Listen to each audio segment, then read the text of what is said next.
Good. All right, good morning, everyone. We're going to call this meeting to order. Today is Monday, June 16th, 2025. It is 9 a.m. All council members are present. Town manager, town attorney, and interim deputy town clerk Jason is here today. If you please rise for the invocation, followed by the Pledge of Allegiance. Be with us today as we consider and take actions for the overall good of the town of Fort Myers Beach. Help us choose the wisest and best direction to take, and help us arrive at those directions with interactions that are dignified, respectful, and well-informed. Thank you for the solemn honor of serving the public in our roles, and continue to bless those who are fortunate to live and work here. Amen. Amen. I pledge allegiance to the flag of the United States of America and to the republic for which it stands, one nation, under God, indivisible, with liberty and justice for all. All right, next we have the approval of the final agenda. The only thing that is not on here is we will have a hard stop at 11:50 today, and then we will reconvene at 12:50. So for an hour today, from 11:50 to 12:50, we will be taking a break. Is there any other changes to the final agenda? Move to approve. Second. Good motion by Councilor King, seconded by Councilor Safford. Any further discussion? All those in favor signify by saying aye. Aye. Opposed? Hearing none, that motion carries unanimously. Next is public comment. Jason? I have nobody signed up for general comment. All right, public comment. Does anyone in the audience like to speak for public comment? Just a reminder, if you're going to speak for any one of the public hearings, if you want your testimony to be part of that record and part of that hearing, to save your comments, you can certainly speak now, but save your comments that you want for the record for those public hearings. Yes, sir. Come on up.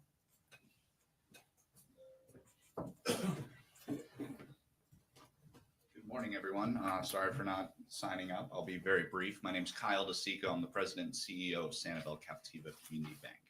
And I just briefly wanted to come here at this venue and introduce myself to all of you. I know a lot of us have met, but I have not met all of you in this setting before. We're excited to be here. We feel extremely welcomed by the community. We're very excited. I'm joined here by our branch manager, Deb Mooneyhan, who's already here temporarily in our temp space on Lovers Lane, in the access title space. And this is not by any means an advertisement, just to say thank you to the town of Fort Myers Beach for welcoming us so much. And we're excited to start construction here in 2026. So, Very nice. Welcome to the neighborhood. thank you. Thanks, Kyle. Is there anyone else that'd like to speak in public comment? Seeing none, we'll close public comment. Local achievements and recognitions. Councilor Safford? Well, first and foremost, Mayor, Town Manager, that was a great event on Saturday.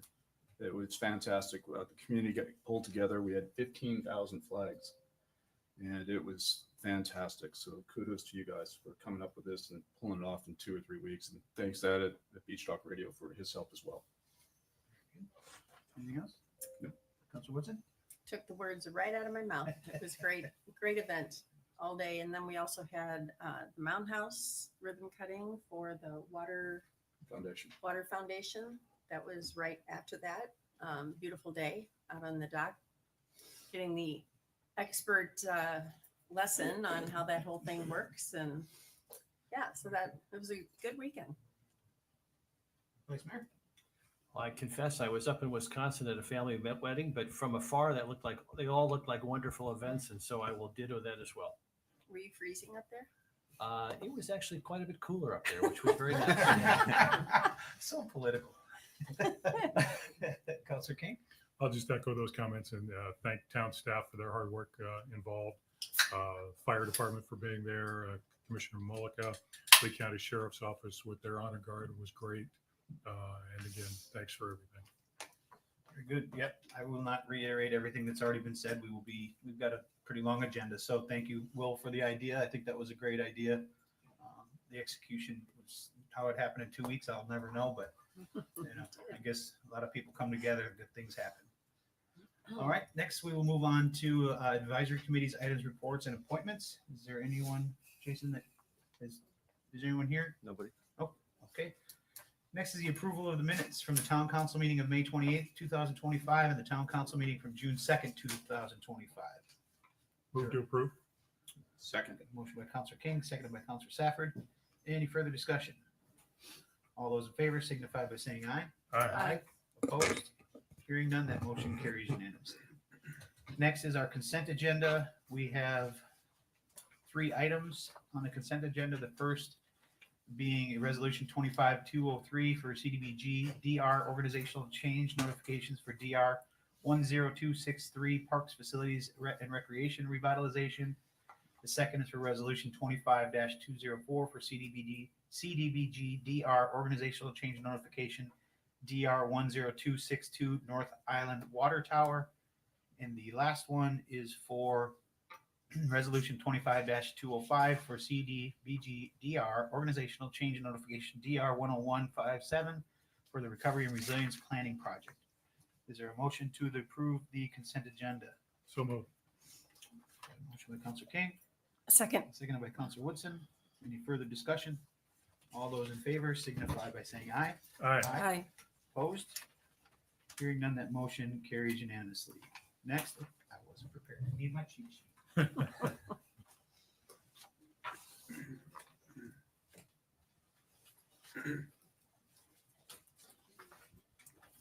gonna say if we weren't moving, I would just keep these stapled right to the desk.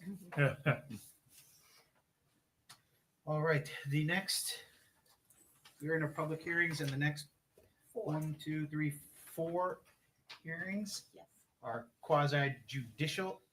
If any town council member has had any ex parte communicate, oh, we gotta go through the attorney's thing first. Where are we at? There we go.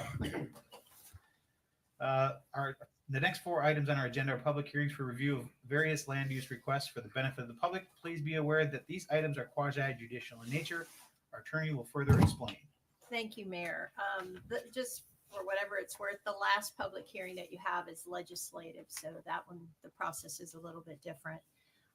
So these zoning revisions, these rezonings, they are quasi judicial in nature, and this requires that today's public hearing comply with the procedural requirements that have been established in Florida law and in our land development code. So these quasi judicial proceedings, they are less formal than proceedings before circuit court, but they are more formal than the remainder of your meeting. And we must follow basic standards of due process that requires certain notices to have been distributed, the application of the correct standards, and your decision to be made on competent substantial evidence that is presented to you either in written or through oral testimony. Your responsibility today is to evaluate the testimony and the information that you receive for each item, and then draw a conclusion regarding whether the criteria in the Land Development Code or state law, as may be applicable, has been satisfied. So pure speculation or mere opinion that is not based on competent facts cannot be legally considered by you in evaluating an agenda item. Testimony by professionals who have been qualified as experts in a particular area has been considered to be competent evidence by Florida courts, as well as testimony by neighbors and residents who have fact-based information such as minutes, surveys, engineering reports, or testimony that they give to you based on their personal knowledge and information. Your decision is final. If a decision of approval is not obtained, or if the vote results in a tie from a motion to approve or deny, then the matter being considered is denied unless the majority of the council members present and voting agree by motion before the next agenda item is called to take some alternative action. Should you choose to deny an application or request, the reason for the denial should be stated in the motion, as well as whether or not it is denied with prejudice or without. Any denial must not be based on a determination of public support or opposition to an application. The reason for the denial cannot be arbitrary, discriminatory, or unreasonable, and should be based on the lack of competent and substantial evidence. So members of the public, if you do intend to speak, please keep my comments in mind. When you come forward, please state your name clearly for the record and whether or not you've been sworn in your qualifications or your interest in the matter. So for purposes of efficiency, before we begin the 4 quasi judicial public hearings, I would like to go ahead and, for the record, dispose of a few items. I need to ask our deputy town clerk, have all agenda items been properly noticed pursuant to our land development code? Yes. And also at this time, I need to ask the town council, do any of you have a conflict of interest that would prohibit you from voting on any of these items under Florida law? If you could disclose that at this time so that we can make sure that we have a quorum present for review of that item when it is heard. Counselor Safford? I do not. Counselor Woodson? I have none. Vice Mayor Hall? None. And Counselor King? None. I do have one for each item A and B for the lighthouse. My partner and I have a business agreement with the applicant. And I have filled out both of my Form 8s and given them to our deputy clerk. Okay, and with the mayor's abstention from voting, we still have a quorum present, so we can proceed. At this time, if there is anyone in the audience, including the applicant, owner, staff, who intends to provide testimony for any of these quasi-judicial hearings, if you would please stand, raise your right hand, and be sworn in by the town clerk. Please raise your right hand. Do you swear or affirm that the testimony that you're about to give is the truth, the whole truth, and nothing but the truth? Thank you. Okay, Mayor. All right. The first quasi judicial item is the second reading and public hearing on proposed ordinance 2510. This is an ordinance of the town council of the town of Fort Myers Beach, Florida, approving with conditions or denying an amendment to the commercial plan development CPD zoning previously approved by resolution 18-17 for the parcel located at 1051 5th Street, generally identified as strap number 24-46-23-W3-00205.0060, to add and rezone a parcel located at 1060 3rd Street, generally identified as strap number 24-46-23-W3-00203.0150 in Fort Myers Beach from downtown to CPD, providing for other clarifications as necessary, providing for conflicts of law, Scribner's errors, severability, and providing for an effective date. If any town council member has had any ex parte communication to disclose, please let us know the subject discussed and the identity of the person, group, or entity with whom the communication took place, any correspondence that you received, or observations made of the site. Counselor Safford? Since the last meeting, I've had absolutely no interaction other than a few unauthorized site visits on my own. And I also have not honestly received any emails, either for nor against. Okay. Counselor Woodson? Same for me, and I have had my own offsite visit. Vice Mayor? Nothing additional since the first reading. Or Counselor King? on-site visit, I guess it is. Counselor King? Also nothing since the first reading. Okay. Okay. Judith Frankel has been qualified as an expert already by this town council based on her education and experience. It has been accepted as an expert in the field of land use planning and development in the town of Fort Myers Beach. Are there any other individuals who would like to be qualified as an expert witness on behalf of the applicant at this time? Good morning, Meg. Mayor. For the record, Megan Strayhorn, legal counsel. We do have 2 experts for you all today. We have Mr. Patrick Finesse as well as Rachel Hansen from the Neighborhood Company, both of which are certified planners that have previously been deemed experts in their field. Okay, and has the property owner applicant seen a copy of the agenda backup materials from staff? Yes, we have. Okay, Yes. perfect. Go ahead, Judith. Good morning, Judith Frankel with Community Development. We're going to hear 2 ordinances today regarding the Lighthouse Island Resort. The first one is to expand the boundary of the existing CPD.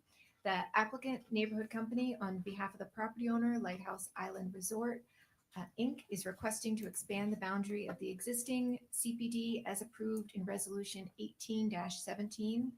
The requested expansion would add the parcel located at 1060 3rd Street.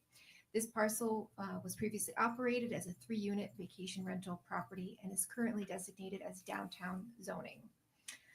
The 2 parcels total 1.87 acres and are located directly east of the Matanzas Pass Bridge. Both properties have a future land use designation of pedestrian commercial. And the main parcel of the CPD abuts San Carlos Boulevard and 5th Street and has a current designation of commercial plan development. The inclusion of this parcel at 1060 3rd into the existing CPD will allow the entire resort to operate within one zoning district with consistent regulations. The land uses across both 3rd Street and Crescent Street are residential in nature. Land Development Code sections 34-85B and C and section 34-2162 set forth the required consideration and findings for the approval of a rezoning. Complete review of this criteria is found in the staff report. But I would like to note of importance is that the requested expanded boundary is consistent with the Fort Myers Beach Comprehensive Plan. The parcels are located, as I said, in the pedestrian commercial future land use, which is intended to be up to 90% commercial. Staff finds the CPD amendment meets the criteria set forth in section 34-85B and C and 34-2162 of the Land Development Code, and staff recommends approval of this application. Questions for Judith? Councilor King? Nothing currently. Vice Mayor? None. Councilor Woodson? Not at this time. All right, Councilor Safford? Not at this time. All right, thanks, Judith. Megan? I should ask, are you okay that I call you Megan, or do you want me to? That is Okay. perfectly fine. Thank you, I don't Mayor. mean to be rude. No, not at all. Good morning, council. Unfortunately, Mrs. Jenna Person-Smellica could not be here today as she is making her way up to Tallahassee to approve the state budget. So I'm standing in her stead. We are here. We do have our team of experts. We believe that this first agenda item is a pretty straightforward request. We had a unanimous approval at LPA, unanimous approval at the first reading where we did provide a complete presentation. We do ask, we have received the staff report, which is an agreement and recommends approval, and we agree with staff on everything. Mr. Vaness is here if you all would like for him to come up and tell you how he's feeling today, but otherwise we're here for questions. Oh, that's a loaded question. Councilor King, any questions for Megan or the applicant? None at this time. Vice Mayor? No questions. Councilor Woodson? If nothing's changed since the last meeting, I have no questions. Nothing has changed. No questions. Thank you. Okay. Thank you. Public comment. Are there any members of the public who wish to comment on this matter? If so, please come forward to the podium and identify yourself, provide your address and whether you were sworn in. Do you have anyone? I have nobody signed up. Is there anyone that would like to speak in public comment on this public hearing? Seeing none, we will close public comment. I assume there are no additional comments or rebuttal from the applicants. So I will now close the public hearing and request a discussion or a motion from town council to approve with conditions, or deny with reasons, or a continuance to a time certain. Discussion or motion? I'll go ahead and move ordinance 25-10. Okay, motion by Councilor King, Second. Second. seconded by Councilor Woodson. Any further discussion? Councilor King, Aye. Councilor Woodson, Aye. Councilor Safford. Aye. Vice Mayor Adderholt. Aye. And Mayor Adams abstains. The motion carries 4-0. Congratulations. The next is the second reading and public hearing on proposed ordinance 25-11.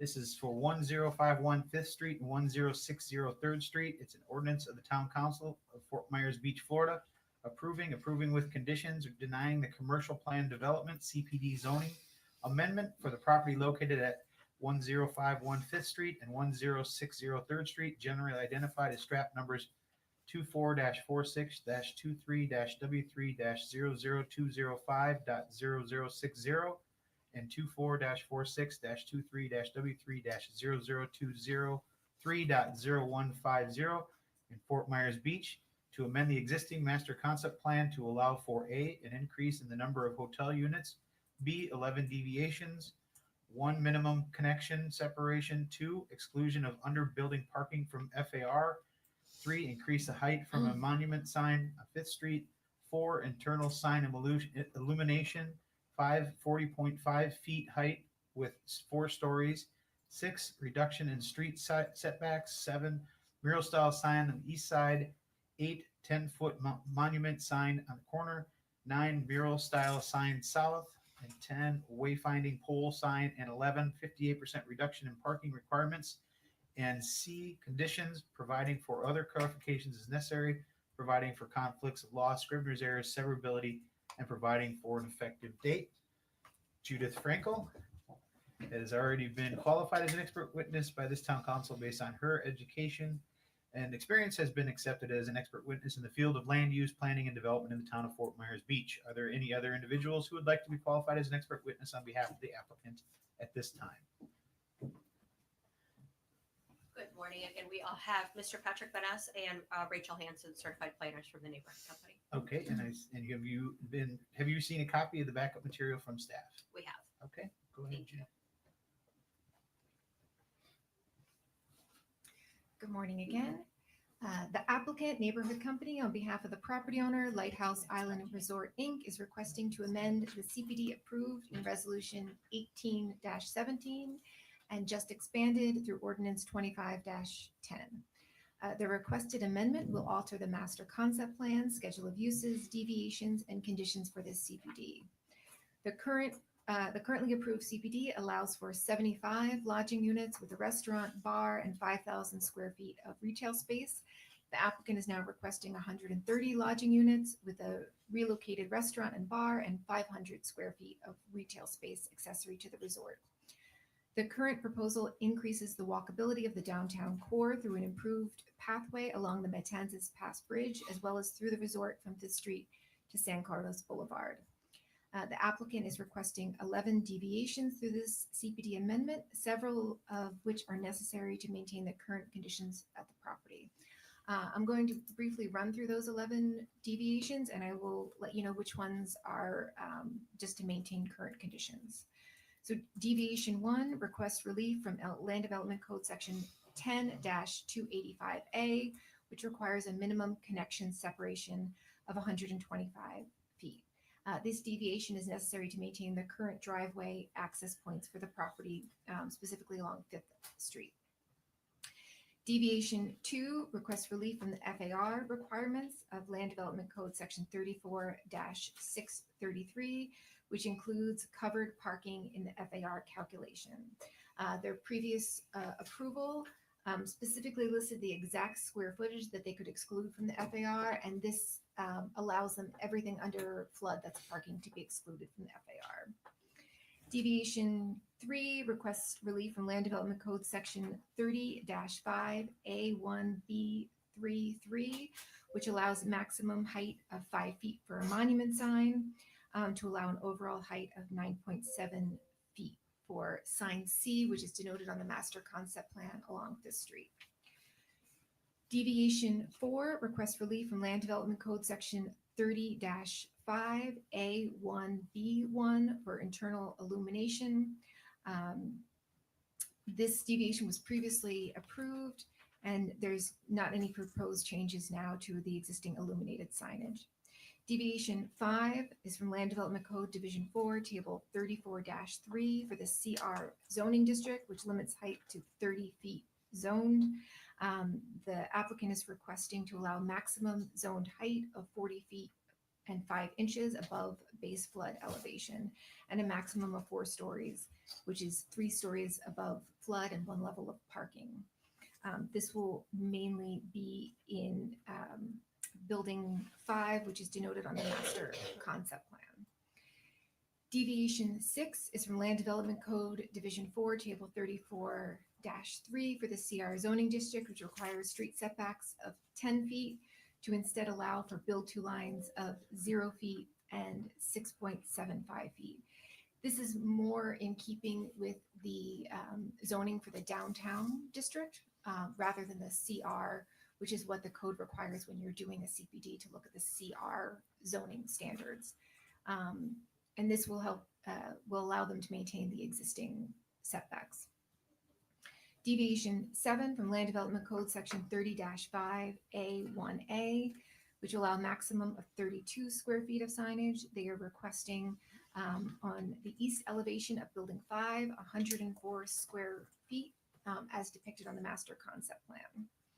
Deviation 8 from Land Development Code section 30-5 5A1A, again, which allows 32 square feet maximum signage. This is to allow a mural style sign on the south elevation of Building 5 of 100 square feet. Building 5 is the building closest to the Matanzas Pass Bridge. Deviation 9 from Land Development Code, Section 30-5A1B33, which allows a maximum height of 5 feet for a monument sign. The applicant is requesting a height of 10 feet for a monument sign at the corner of Crescent and Fifth Street, which is shown on the master concept plan. Deviation 10, again, relates to signage. Land Development Code Section 30-816, which prohibits pole signs. The applicant is requesting a decorative wayfinding pole sign at the corner of 3rd Street and San Carlos Boulevard, just mainly artistic in nature. Deviation 11 is the only deviation where staff asks the council directly to weigh in on the appropriateness of this request. Deviation from Land Development Code Section 34-1804A and Section 34-2020, which regulates parking for hotels, motels, and accessory uses.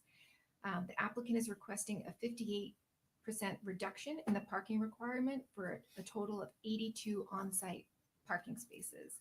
The applicant has stated both in their narrative and in their previous presentation that they are proposing to provide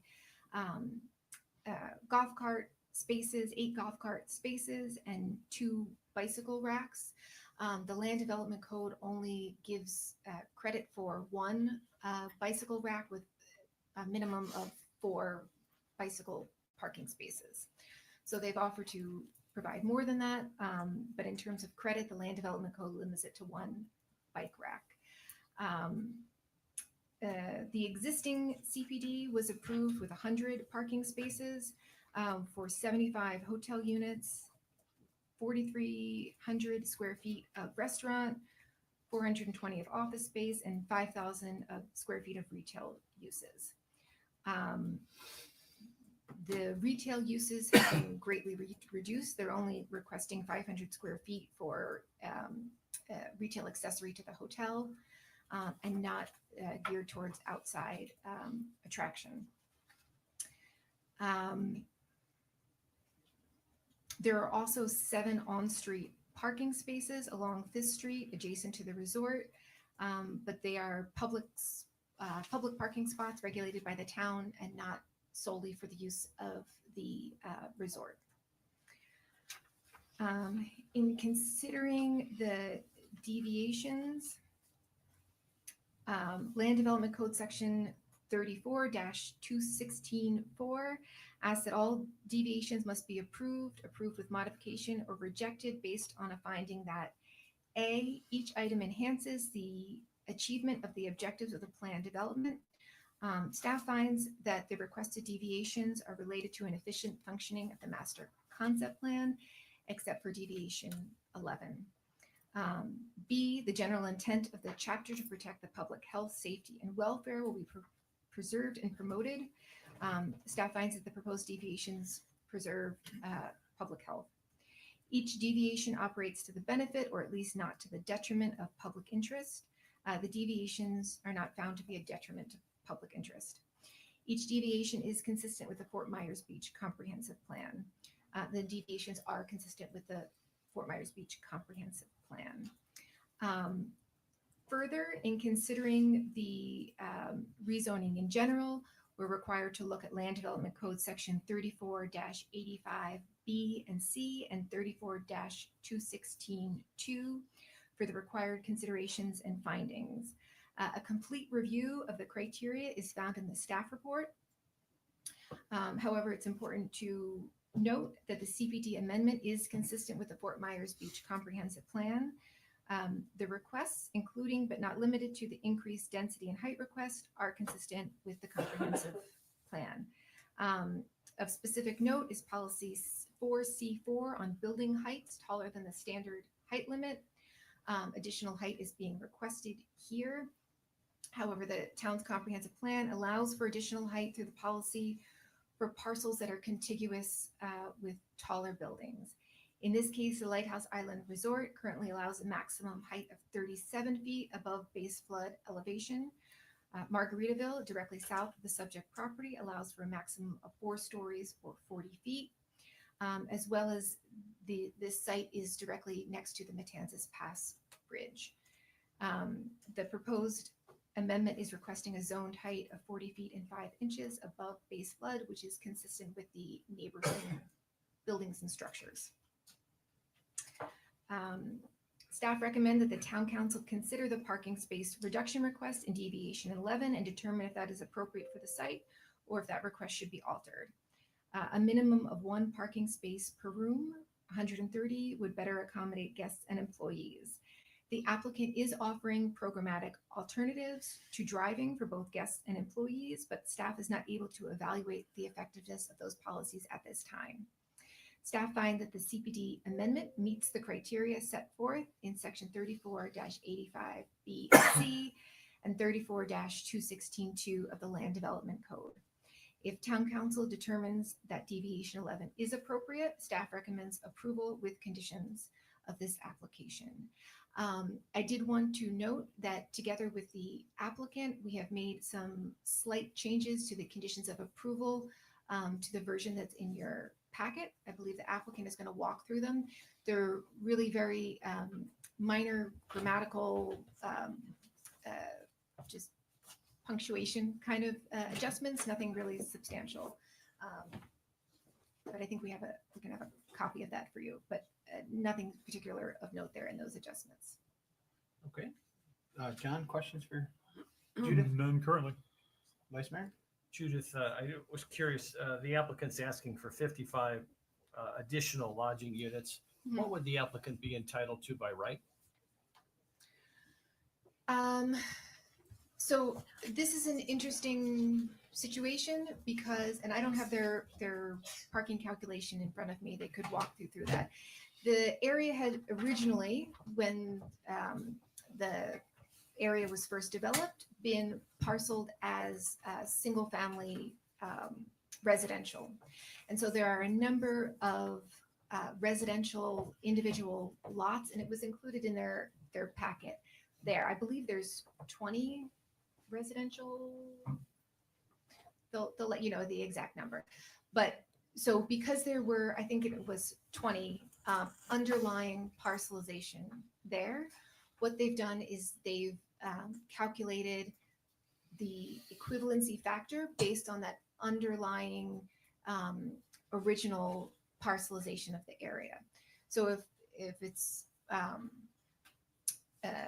20 residential units, then they would be allowed to multiply that in the code by the equivalency factor. So the equivalency factor, if it's a unit, for a lodging unit that's less than 450 square feet, because the code differentiates based on size of the hotel unit, I believe it's multiplier of 3.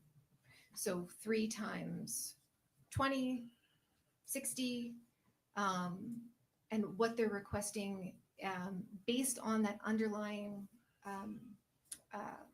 platting is an equivalency factor of 9.1 to get to the 130.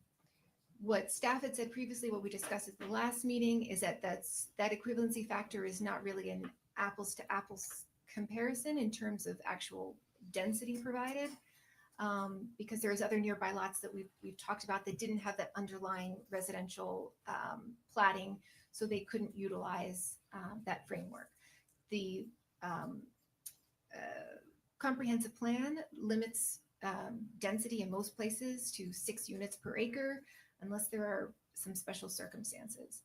I appreciate that explanation, but you didn't answer the question. How many rooms are they allowed? How many additional rooms are they allowed by right? So They've asked- additional they've- over the 75? Right, they've asked for 55 additional Right. new rooms. What would they be allowed by right? Without any deviation, they would not be allowed any more units. 75, I believe, is already over the by right maximum. Okay, I'm just curious for the record. Mhm. This is 55 additional rooms that Yes. that would require a CPD process to obtain. Is that fair? Yes, so the site is already governed by a CPD. Right. So there's been several amendments to that CPD over the years. At one point, I think it was originally 72 units, and then they did a transfer of development rights, and they got another 3 units. I don't think those 75 were ever fully built out, but that's what they had approved under 1817. Okay. Complete non sequitur question to follow. This is just an odd question, but I read a lot about it in the news and in the trades. The driverless vehicle dynamic. Does your industry, has it begun to incorporate some of the potential concepts involved in driverless vehicles when you consider parking? How autonomous vehicles will be utilized, how many people will have their cars will become basically cabs, if you will, or Ubers when they're not using it, and just how it'll really transform potentially society with these driverless vehicles. Is that even discussed in your conferences or your forums, or is that because it is a paradigm that could completely change how we function as a society? It affects traffic, parking. Is it begun to be discussed in your circles? I'll ask Patrick the same question. I mean, I think somewhat. I would say I have personally not done any research in that, but there's a number of very forward-thinking, in terms of transportation planning and thinking about those kinds of alternative methods that are kind of fringe right now, but we're likely to see more of moving forward. I don't really have anything substantial to add on that topic. Certainly we could look into it, but I think definitely in transportation planning world, it's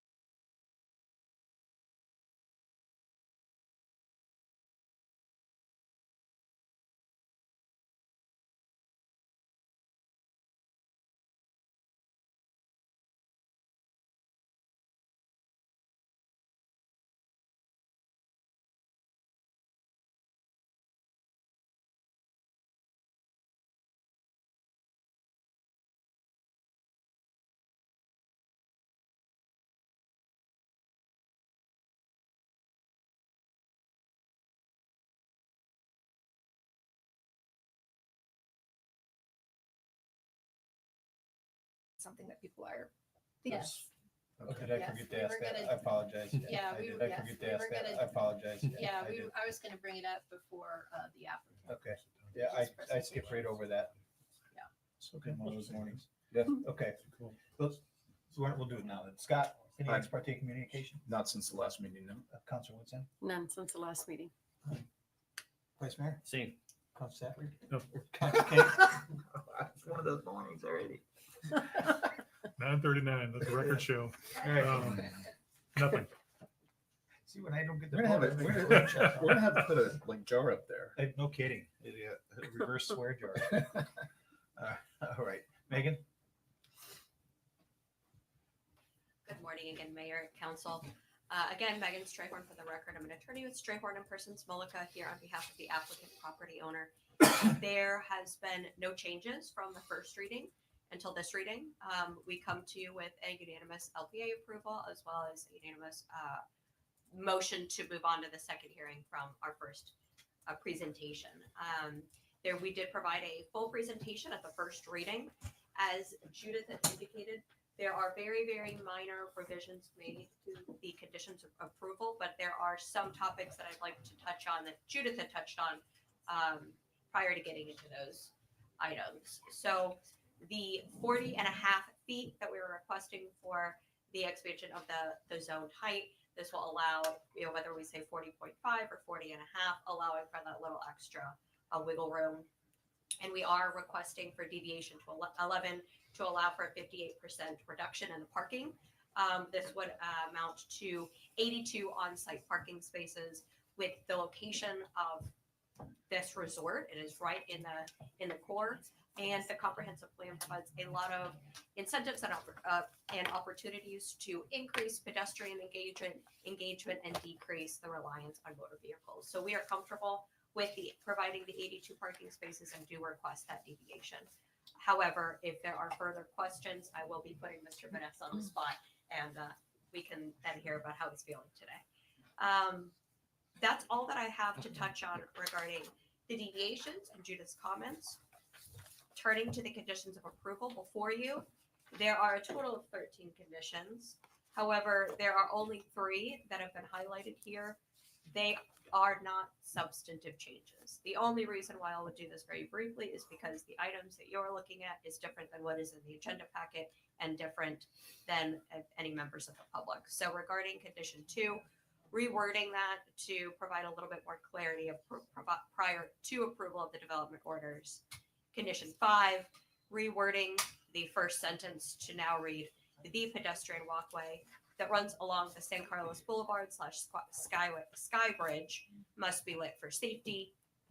And finally, condition 10 is removing the 5 through 7. So it'll read, at the time of the development order, the architectural elevation sheets will have the lowest horizontal member added on the cross-section details. Megan, do you want to touch on, you skipped over number 2, there's a minor one-word change, it looks like. Correct. So we are Okay. adding the word to that. Thank you, Mayor. But that's all. And I believe staff's in agreement with that.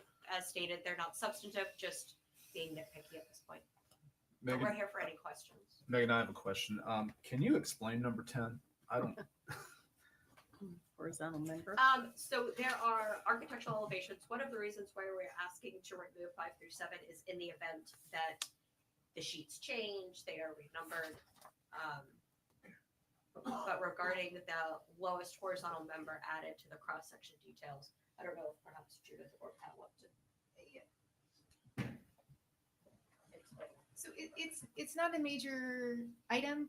When we talk about zoned height, Mhm. it's not the height from grade. So it's going to be the height from base flood elevation to the Understand that. mean roof height, right? So we need on the elevations for them to clearly mark where where we were measuring from. So it's not there now on what they provided, which is fine, but they'll provide it at the time of development order. Okay. It's got just a cleanup for All the right. plan. Understand that. Thank you. Well, Scott? That's the only question I had. Okay. Councilor Woodson? No, I'm good. Vice Mayor? No. Councilor King? No questions. Did you say you had a question for Patrick, though? Oh, it's a risk having Patrick come in and opine about driverless vehicles. It's a risk. It is. Patrick, do you feel strongly about opining, or you want to pass? Yeah, apparently it does. That easy, Pat.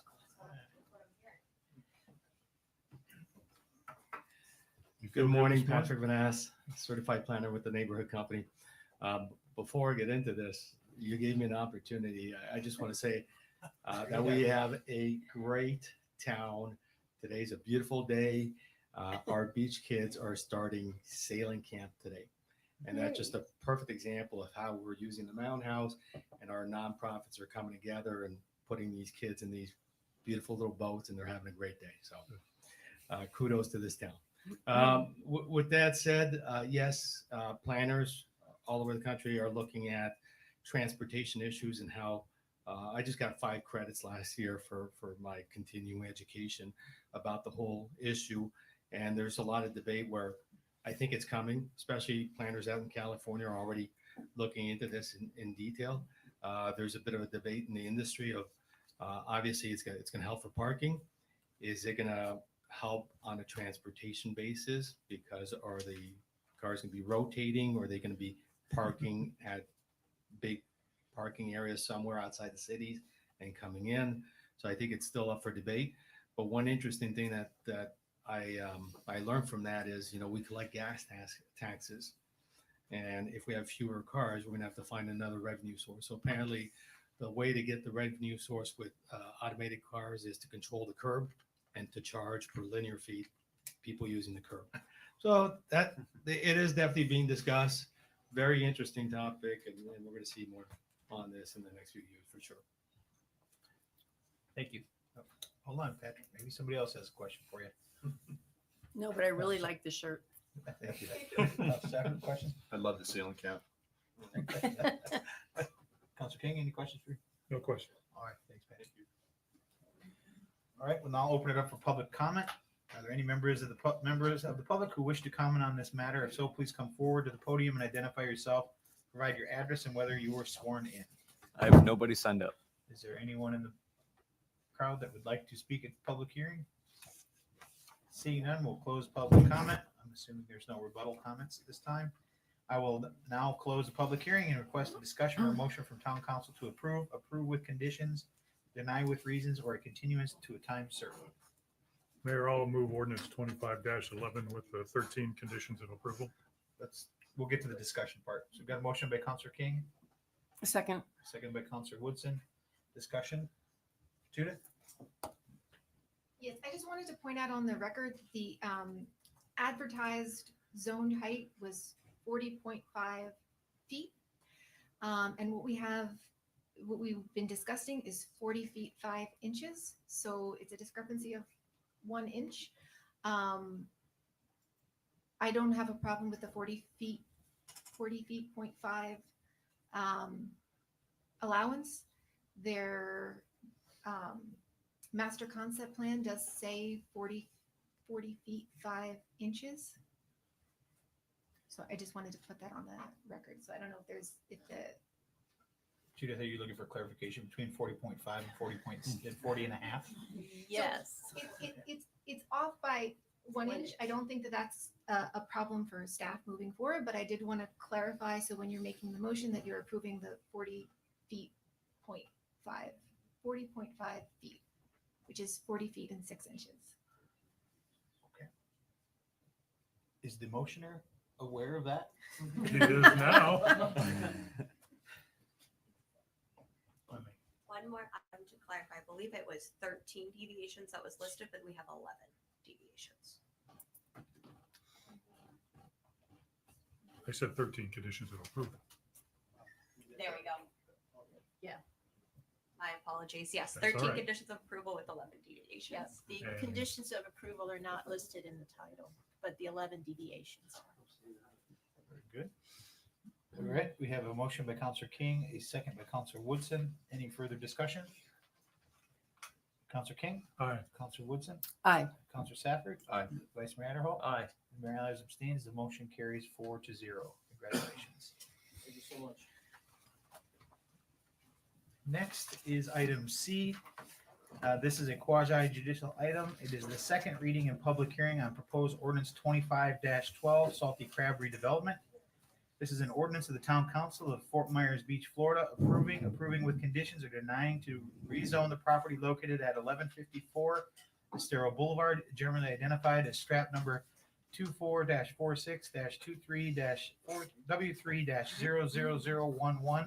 24-46-23-W3-00011.0000 in Fort Myers Beach from downtown to commercial planned CPD to allow for an increase in floor area ratio from 1.2 to 1.96, decrease street setback from 10 feet to 0 feet, decrease side setbacks from 20 feet to 0 feet, a 100% reduction in parking requirements from 64 spaces to 0 spaces, increase signage from 32 square feet to 115 square feet, and conditions providing for other clarifications as necessary, providing for conflicts of law, scrivener's errors, severability, and providing for an effective date. If any town council member has had any ex parte communication to disclose, please let us know the subject discussed and the identity of the person, group, or entity with whom the communication took place, any correspondence that you received, or observations made of the site. Councilor Safford? I had a Zoom call with Fred from RVI on Friday, and I received one email yesterday, or perhaps Saturday, from the former mayor. Other than that, nothing else. Councilor Woodson? I've had no other discussions, but I received the same email. It was actually on Sunday. Thank you. Vice Mayor Harold? I don't believe I've received anything since first reading. If there is an additional email, I'm not sure I've seen it yet, but nothing of consequence. And Councilor King? Just the one email that has been referred to already. Yeah, I had a meeting with Fred via Zoom also since the last hearing, and I don't recall seeing the email that you guys are discussing. So just that one change. Is it going to be Judith? Okay. Judith Frankel has been qualified as an expert already by this town council based on her education and experience, has been accepted as an expert in the field of land use planning and development in the town of Fort Myers Beach. Are there any other individuals who would like to be qualified as an expert witness on behalf of the applicant at this time? Fred, is there anyone else besides you, Fred? Is there expert witnesses? Do you have any that have changed since the first hearing? No, same architect and engineer. Well, just make sure you say your name now that you came up. So Oh, Fred Droblik, for the record. No, I did not. all right, thank you. And you have seen has the applicant seen a copy of the backup materials from staff? Yes. Yes. Okay. Go ahead, Judith. Good morning, Judith Franco with Community Development. RBI Planning and Landscape Architecture on behalf of Greg Powers and Clownfish Restaurant Holdings LLC is requesting a rezoning from downtown to a commercial planned development. Hold on, Judith. I did see. No, you threw me off when you said I did see it. I did see the email that they were referring to. So they threw me off when they said former vice mayor. I was thinking of a different former mayor. Oh, mayor. I was thinking of a different former mayor. So yes, I did see that email. And to clarify, the applicant originally came in with variances, but because they are asking for a deviation from the FAR requirement, that requires a rezoning. You cannot request a deviation from FAR through a variance alone.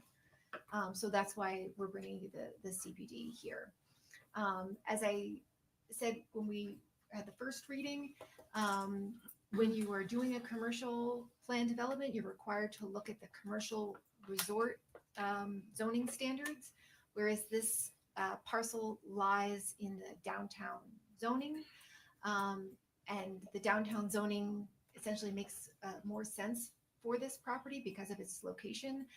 So they've requested a number of deviations because they have to look at that commercial resort standards.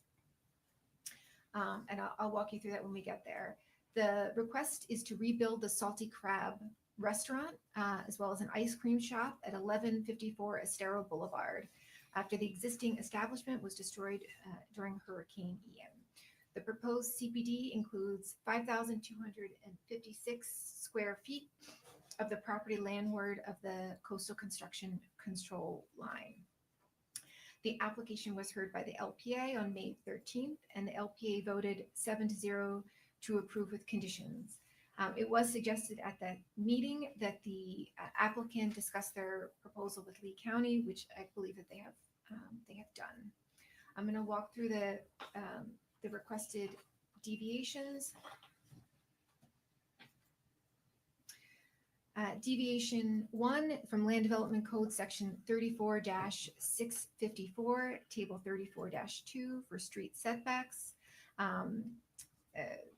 In the CR zoning district, no building or structure shall be placed closer than 10 feet, whereas in the downtown zoning, you would be allowed to come to the property line. So they're requesting to utilize to refer back to the downtown zoning standards, which would permit a 0-foot setback. They are proposing to provide shade structures, which would be cantilevered from the front facade to shade the public sidewalk at the front setback. Deviation 2 is from the same code section and table 34-2 for the side setbacks. Again, the CR zoning would require a 20-foot rear, 20-foot side setback, whereas the downtown zoning would allow for a 0-foot setback. Deviation 3 is from the same code section, table 34-2, for floor area ratio. In the CR zoning district, a maximum of 1.2 FAR is allowed, whereas in the downtown zoning district, an FAR of 1.8 is permitted. They are requesting a 1.96 floor area ratio, which is higher than the downtown zoning. They have calculated and request that it be considered that the loading area and dry storage and circulation areas of the ground floor, when discounted, would result in an FAR of 1.29. Deviation 4 from Land Development Code Section 34-2020 D2A and H for restaurants. This relates to the minimum parking requirements, which would be 8 spaces per 1,000 square feet of floor area, plus outdoor seating. So they would be required 8 spaces per 1,000, coupled with their outdoor seating area, which would get them to 64 parking spaces required for this restaurant and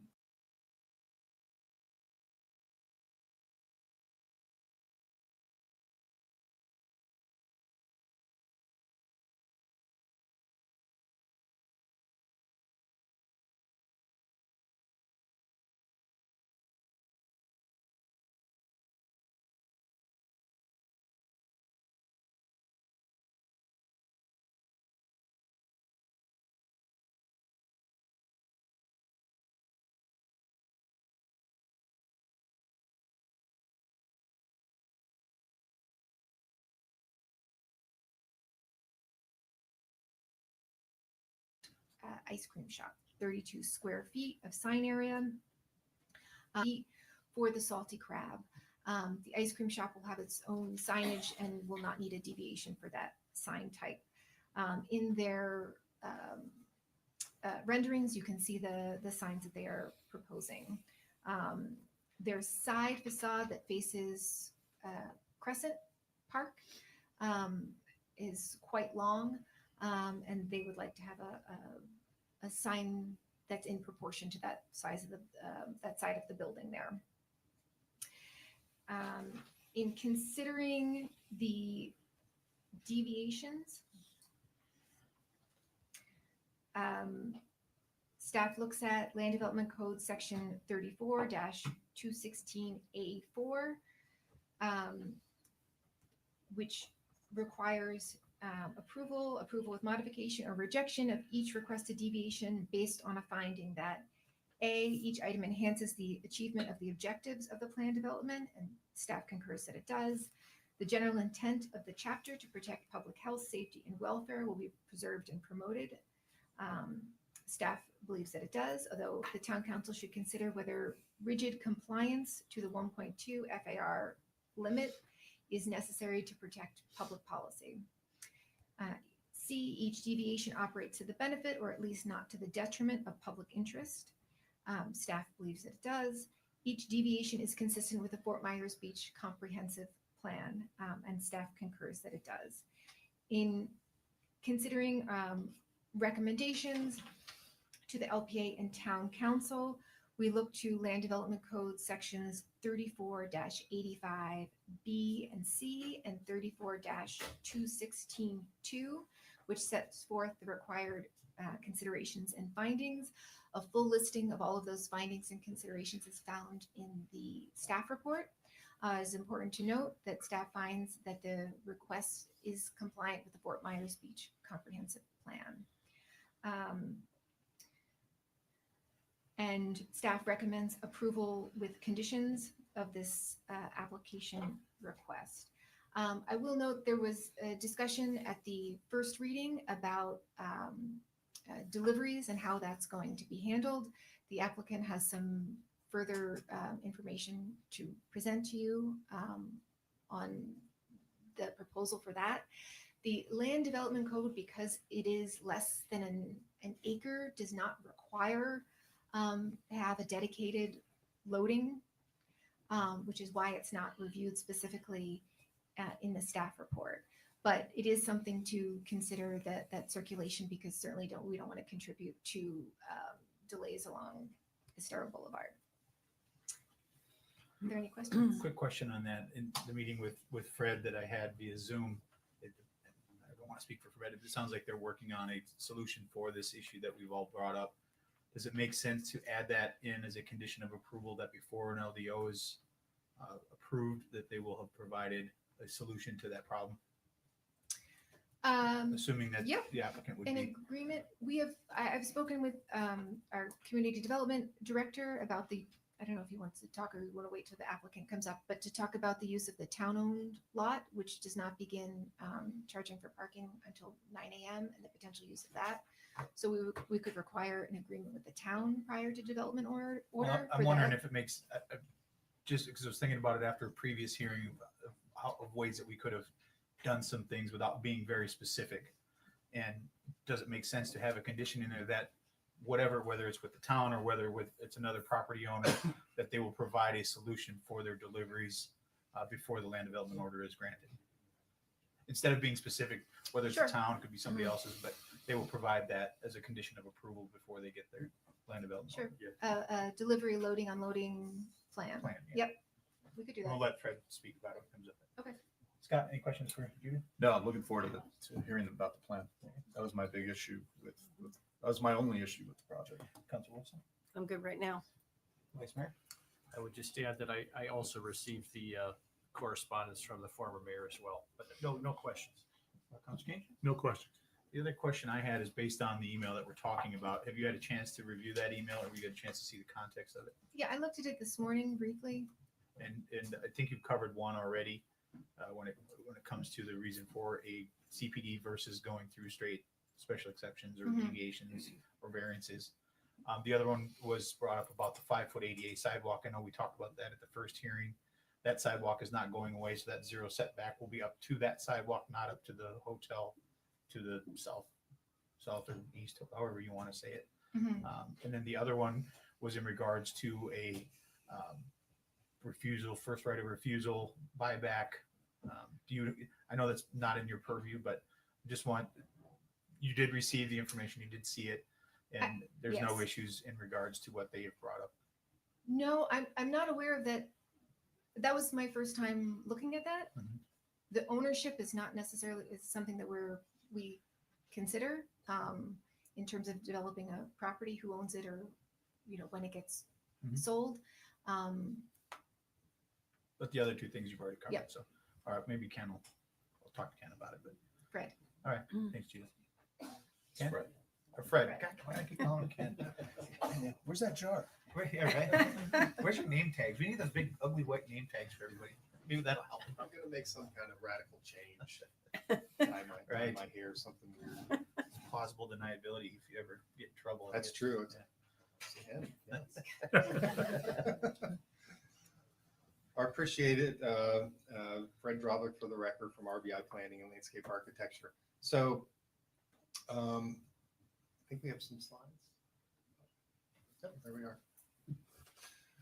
So I do want to say that we are other than working on a couple of items that we'll highlight here, we have not changed anything since the last presentation. So we're going to focus on the things that were brought up as an issue and then answer questions.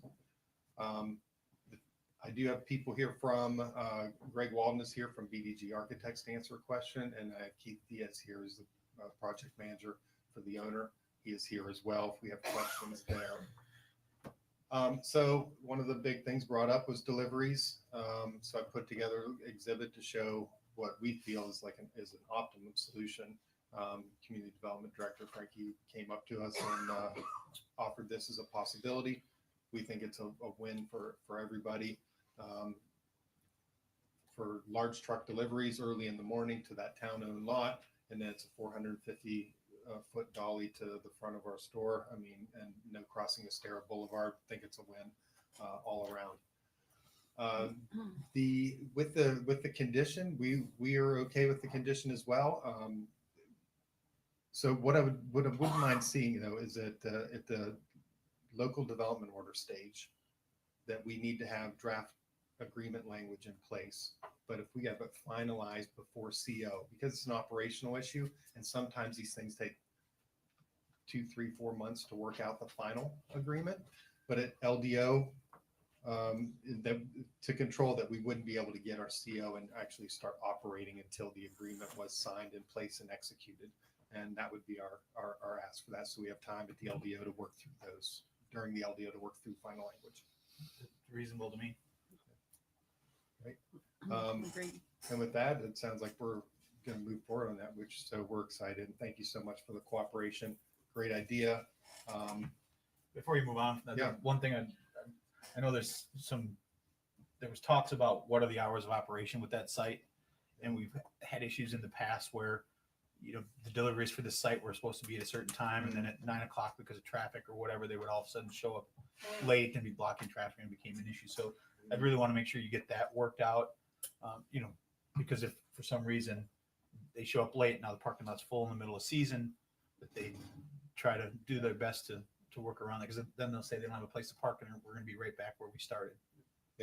True. So we'll work that out.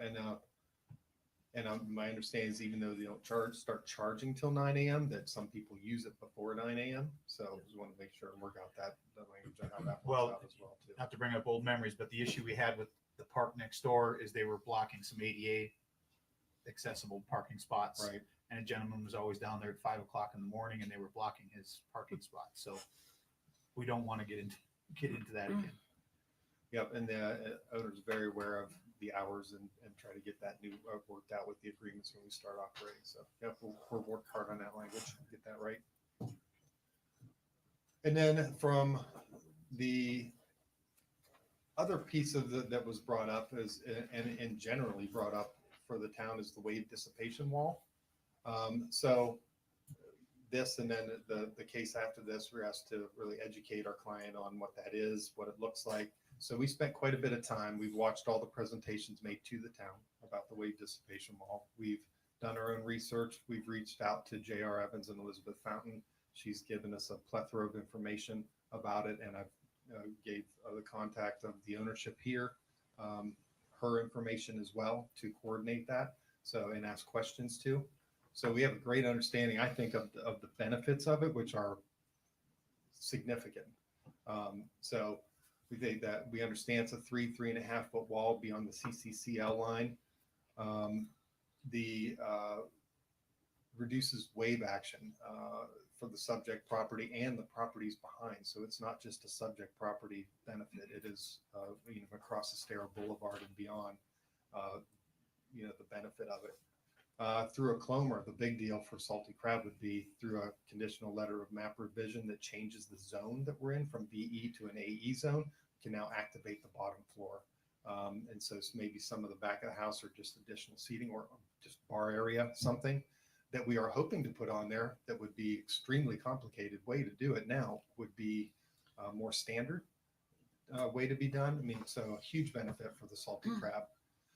And we have 35 feet of 35 feet of width on the property. So if Lee County cooperates, TPI Hospitality in Margaritaville for years has been either designed it or wanting to have this wall there.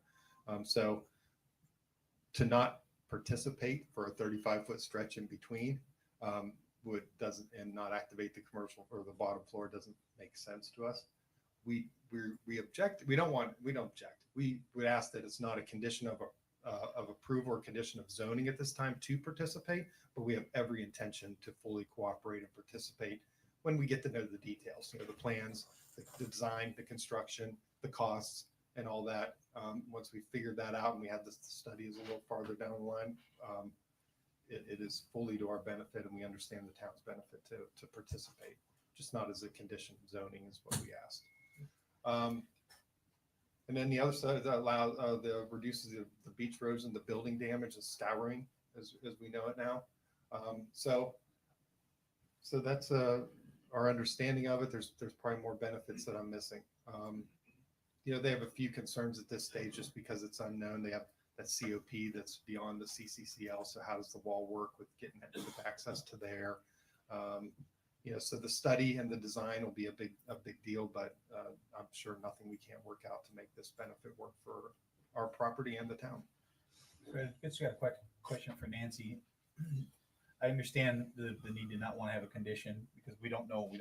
We don't know cost. We don't know anything.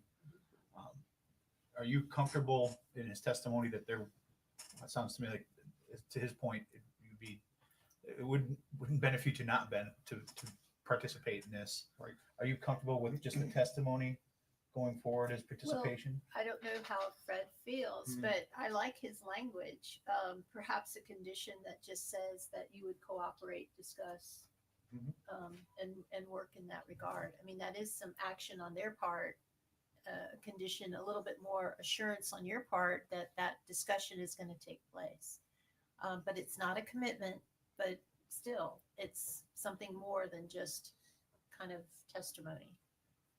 And I guess we'll send that back to you because I agree with you. I think it's don't want to get granular saying you're going to do this, you're going to do that. Just having something in there that shows that you are going to participate, although I think we all believe that you would benefit by doing it. So it's something Yeah. you can discuss with your clients about what that wording could be. Good faith, cooperate, discuss, language to that effect. Yeah, yeah, we've talked about that. I think we've talked about that with Judith but if we can get the exact language right. So, yeah, but, yeah, we're okay with something like that, that codifies our intent to participate and cooperate. Okay. As much as we can. And with that, I don't have any more slides. I mean, I have all the other slides and the backups for questions, but I didn't have anything else to add to the presentation today that was any new information. Counselor King, questions for Fred? No, Vice Mayor? Just for people who might be watching, we didn't really use descriptive language. The property that you're going to be using for deliveries, that's the Waste and Away parking lot. That is correct. Just wanted to say that for the record, but thank you. Yeah, no questions. Yep. Counselor Woodson? I'm good at this point. Counselor Stafford? No, I think it's a fantastic solution if it works. Thank you, Frankie. Thank you. Yeah, that's great. Just a quick question. I forwarded you an email this morning that a constituent was concerned about the ice cream shop downstairs, how the door could potentially swing out. In your renderings, it shows that everything looks like it's recessed back and there's almost maybe some sitting area in front of that. Yeah. So there's no issue of the door swinging out into the right of way. Oh, no. When it comes In to- fact, we would love that with room set aside, that it's a possibility of having outdoor tables there for people that. That's what it eat showed in ice the cream. rendering. I Yeah. just wanted to put it on record that she had concerns, but that is not a concern. It's not going to be opening out to the right of way Correct. on No. the sidewalk. The doorway is what the concern was. Okay. Thanks, Fred. All right, thank you. All right. Where are we at?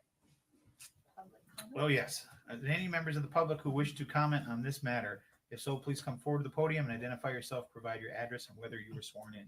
I have nobody signed up. Okay. Is there anyone in the public that would like to speak? Seeing none, I'll now close public comment. I'm assuming, Fred, you have no additional rebuttal comments? I do not. Okay. I will now close the public hearing and request a discussion or a motion from town council to approve with conditions, deny with reasons, or a continuance to a time certain. Discussion or a motion? I will move to approve ordinance 25-12-1154 Stellar Boulevard, the Salty Crab, with the conditions as discussed at the hearing today. Judith? Can I read the two additional?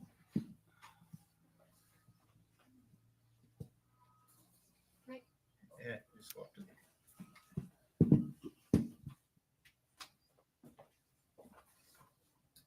I heard two additional conditions to be added into the ordinance. Can I read them to you and make sure they're Yes, I think it's a good idea. That way Fred and his team can hear it. sure you all agree? So in addition to the ones provided in the agenda that are with the ordinance, I have at the time of local development order, applicant will pursue an agreement with the town to make large truck deliveries in the off hours, and in parentheses, prior to 9 a.m. and after sunset at the town-owned lot at 2523 Estero Boulevard. Agreement must be finalized before issuance of a CO. The only question I had on that one was, to me, it sounds very specific that they're trying to work out an agreement with the town. Mhm. If for some reason that doesn't work, maybe use the words provide a solution to the town. That way, if it is with the town or if it is with another local parking lot close by, I don't know if that makes more sense. Or do you want it to, Nancy, I'm looking at you.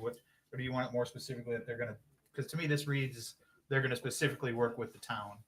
And a lot could change between now and when the town gets to this. I just want to keep it open-ended so that if there's a better solution for them that comes up between now and then, that they have the opportunity to do it and not specifically be in contract with the town to do it. Okay. My only comment would be that if there is an alternative, a plan B, for all intents and purposes, is that plan B acceptable to town council? So they still would have to come back to town council if there's an alternative to what is currently the condition. Even if it's open-ended and just says provided a solution. Provide a solution, and then it would be staff who would be approving or denying whether that solution is sufficient. If you want to delegate that authority to town staff, you could do that, or bring it back to you to make sure that it is a acceptable replacement. Well, I would want want them to have to come back. I would feel comfortable with the town manager making that decision at the time. I just don't want to pigeonhole the town or the applicant into one specific location if a better one arises between now and then. Okay, so an alternative solution to the issue with the town manager with the authorization to approve. I would agree with that. I'll second the motion. I'll Oh, second we the got one motion. more. Hold on a second. We got one more. She's got one more to. So what I'm going to adjust that to at the time of local development order, applicant will pursue a delivery plan to be approved by town manager or designee. That's okay? That would work. So the agreement, in my opinion, would be a license agreement, and then you're just delegating the authority to the town manager to approve that. That would be fine. All right. Okay, and then the, Fred, are you okay with that? Why don't you come up? Yeah, and just to make sure the language include, yes, we want to provide a solution regardless of whether this would be the town lot or not. So the open-ended is perfect. That's what we intended in our minds to solve. And you're to solve comfortable one way with or another. the town manager being The the delegation. delegation, or do you want the option to come back to town council? Yes. No, I don't want to, I mean, I love you guys. Come on, man. You're great. Come on, Ken. But hey, a chance to get to know, chance to get to know the town manager. We trust him so far, so we'll see. Yes, okay. That's good. So you're good with the town manager being the designee or his So designee? far. Yeah, I'm kidding. Yeah, there's also So far. There's also Trust an- is earned. That's all it takes. there's an appeal process as well. So if, should you guys disagree, you'll come back to council anyway. The only thing we'd like to make sure is that at LDO, it's a draft agreement finalized before we occupy, before CO. And I believe Judith had that in her I think she language. did, Yeah. Just to make sure it's a draft. Okay. And stay close, because then in case you have a question on the next one.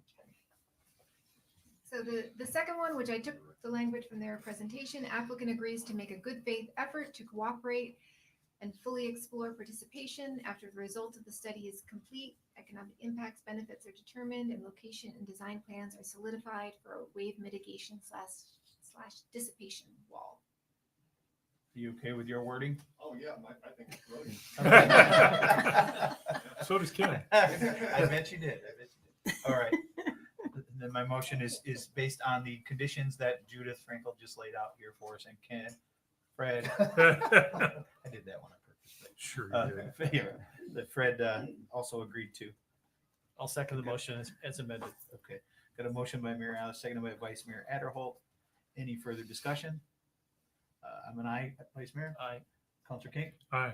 Counselor Woodson, Aye. Counselor Safford. Aye. Motion carries unanimously. Congratulations. All right, our next item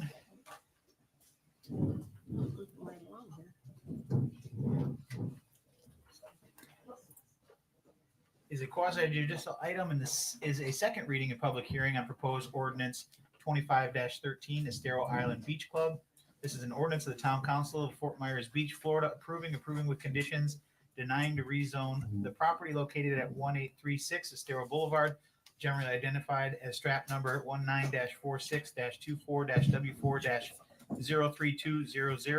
19-46-24-W4-03200.00CE and 19-46-24-W4-03200.1010 to rezone from downtown to commercial plan development, CPD, and request 4 deviations from requirements to provide operable doors along Estero Boulevard, screening material on the ground floor, increase build-to line setbacks, and increase the maximum allowed height by 18 feet, providing for other clarifications as necessary, providing for conflicts of law, scrivener's errors, severability, and providing for an effective date. If any town council member has had any ex parte communication to disclose, please let us know the subject discussed and the identity of person, group, or entity with whom the communication took place, any correspondence that you received, or observations made of the site. Counselor Safford? Yes, last week I had a Teams meeting with Jim Murley, Amy, and Fred. Counselor Woodson?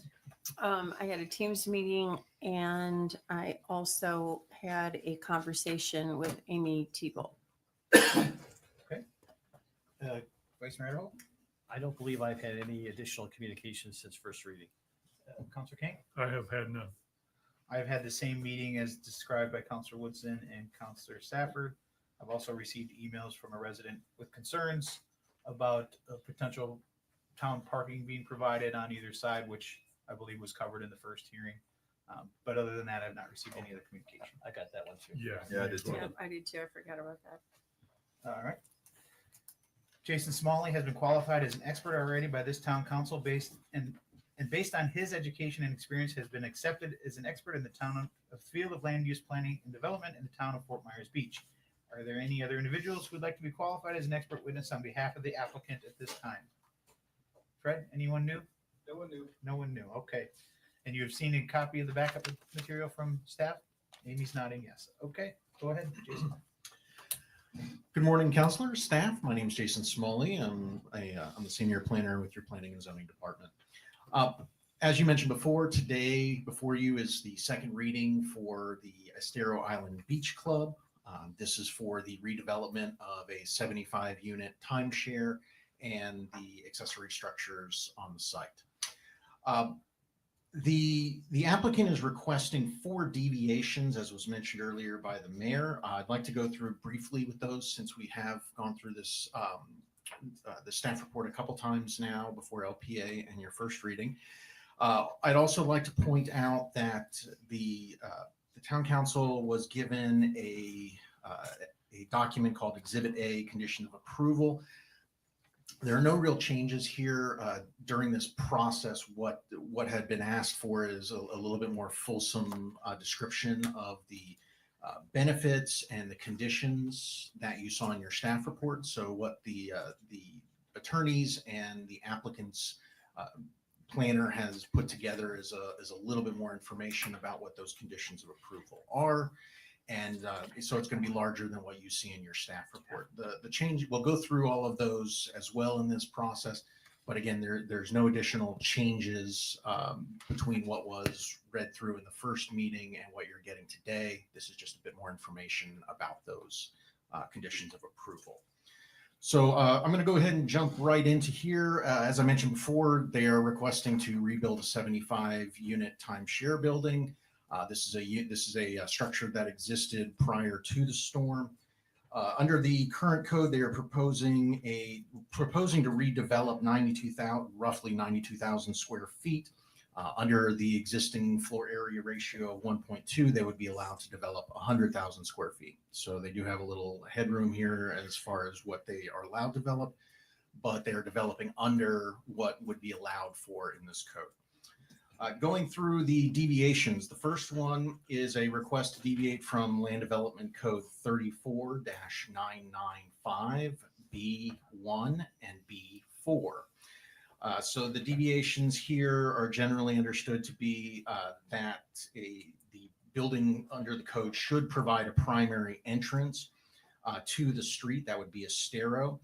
And where building frontages exceed 50 feet along Estero, they would be required to provide operable doors and entrances for the public. They're asking to deviate from that code. Staff doesn't have any large problems with that. It's understood that this is going to be largely a residential type structure, although it is considered to be commercial by our code. There really is no huge need for them to provide access to people who may be accessing the sites on a whim while walking from Estero or from the sidewalk. So staff doesn't have any great concerns with that request. The second deviation before you today is to deviate from the Land Development Code 34-992C. And again, this is largely about the aesthetics of the building. This calls for the main lower level or the parking level to be shaded or screened from visibility. This is slightly at odds with the V-zone requirements that the lower area of buildings be kept free from obstructions. But what they are proposing here is to partially enclose that lower area, mostly through the use of landscaping and living walls. So they are providing, or they are speaking to the intent of the code, which is to provide a sort of enclosed area down below They're doing that through, rather than walls, through largely landscaping. The third deviation that is being requested is a deviation to Land Development Code 34-674A1. And this is a requirement for build two lines. So this would require that the building be developed between 5 and 10 feet from the property lines on all of their property lines. What they've requested here is to push the building back a little bit more. So they're asking to actually provide more setback than what the code calls for. And in that area that they're asking for additional setback, they'll be providing larger buffers than technically would be allowed for code. So their request is to really use that for landscaping area and to also bring it a little bit off of the street, again, for the aesthetics of the building, to provide a little bit more of a human scale as opposed to having their building directly within 5 to 10 feet of a stero. Jason, before we move on from that one, has staff taken note of this deviation in particular, because it comes up on almost every single development? Mhm. And to me, it's I don't want to say it's a wasted deviation, but they're providing a bigger setback. Yes. And having to ask for a deviation for that, just to me, does not make any sense. I think there is a kernel of truth there that through the Land Development Code rewrites that staff is going to be considering some of what we think are mainly aesthetics, and that's really what this is this is a vision of Estero. This is a vision of the pattern of development along Estero Boulevard in particular that was sort of looked at 25, 30 years ago, where they wanted to make sure that the buildings were going to be available for people that were walking, so they didn't have to cross large parking lots. It also helps to serve another part of the code, which is a requirement that your parking areas be behind your buildings and be shielded by those buildings. So it's in furtherance to try and do that. This really isn't a problem. Most of the people on the beach are going to be utilizing the footprint of the building for their parking. So I think to your point, Mayor, yes, as part of our Land Development Code rewrite, I think we would be bringing you some different ideas of what we envision Estero to look like and how that's going to engage with people that are going to be walking down the street. And yes, I think we are going to be talking about what do those setbacks look like today? Do the setbacks or the build two lines, or are they still relevant in what they've been asked for? And to your point, we're going to try and reduce the number of variances or deviations that might be necessary to accomplish that. Of course. So again, this request is really just to allow for the building to be pushed farther back than would be required, and they'll be largely utilized in that area for the development of Florida-friendly buffers to provide aesthetics and a little bit more setback and a little bit more human scale to the Estero pedestrian area. Lastly, the fourth deviation that they're requesting, I tend to think of this as the meat of the deviations that they're asking for. This is a request to deviate from LDC 34-675 B3C. And this is a requirement that limits the development in that downtown area of new buildings to 30 feet above the base flood elevation. The applicant is 30 feet and 3 stories. And so what the applicant is providing today is they're requesting an additional 18 feet. That would be a total of 48 feet above the base flood elevation, as opposed to the 30 that they would be allowed for under the code. They are looking to develop a 5-story building. That's going to be the maximum. I would note that the building is not 5 stories at all parts. There is some fluctuation in the heights, again, to try and serve the scale of the building, make it more human scaled as opposed to some of the towers that surround them.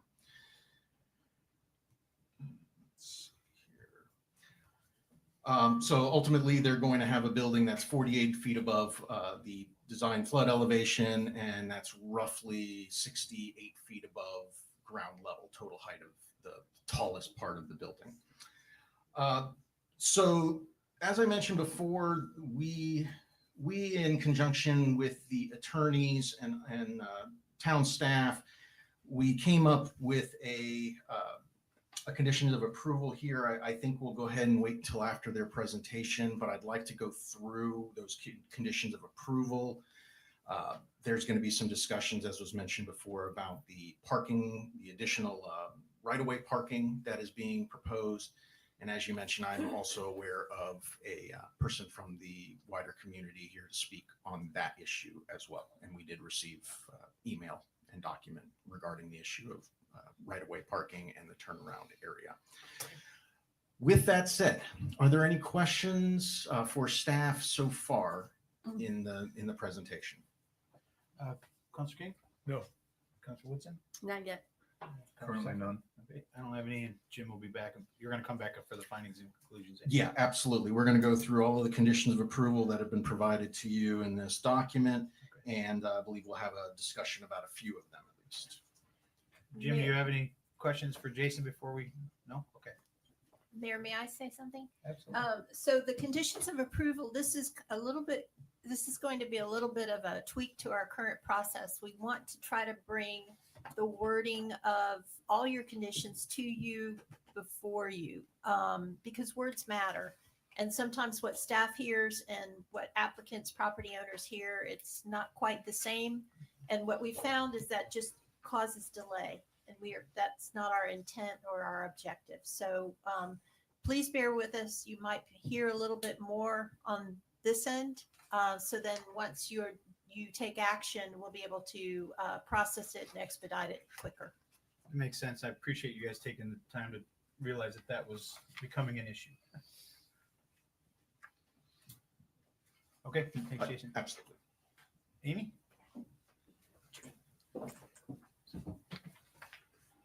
Good morning. Good morning, council members. For the record, Amy Toubeau with Retzel. And just before we jump in that same vein, I am so grateful to Nancy, Judith, and Jason for working with us to get these conditions of approval in front of you today. Like they said, we'll go through them in a little bit greater detail, but they really spent some good time on this, and we're appreciative of that. So you've seen all of us before, but to recap, we have Jim Murley, the president of the board, and John Shaw with RAL, who is the EIBC property manager.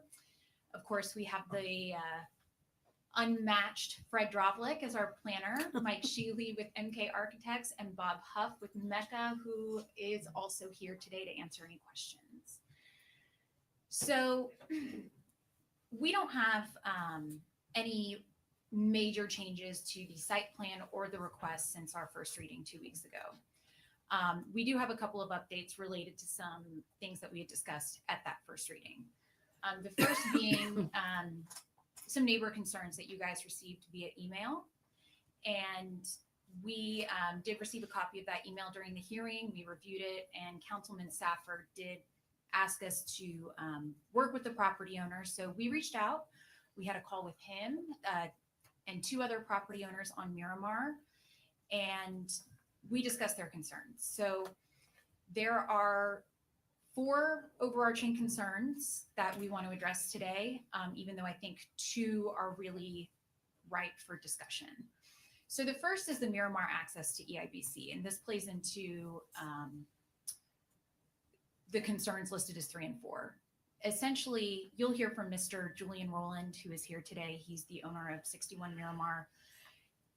Miramar is a relatively narrow 2-lane street, and so because of some existing traffic jams and use of their parkings or their driveways as turnarounds, one of their concerns was the access point to the EIBC property from Miramar.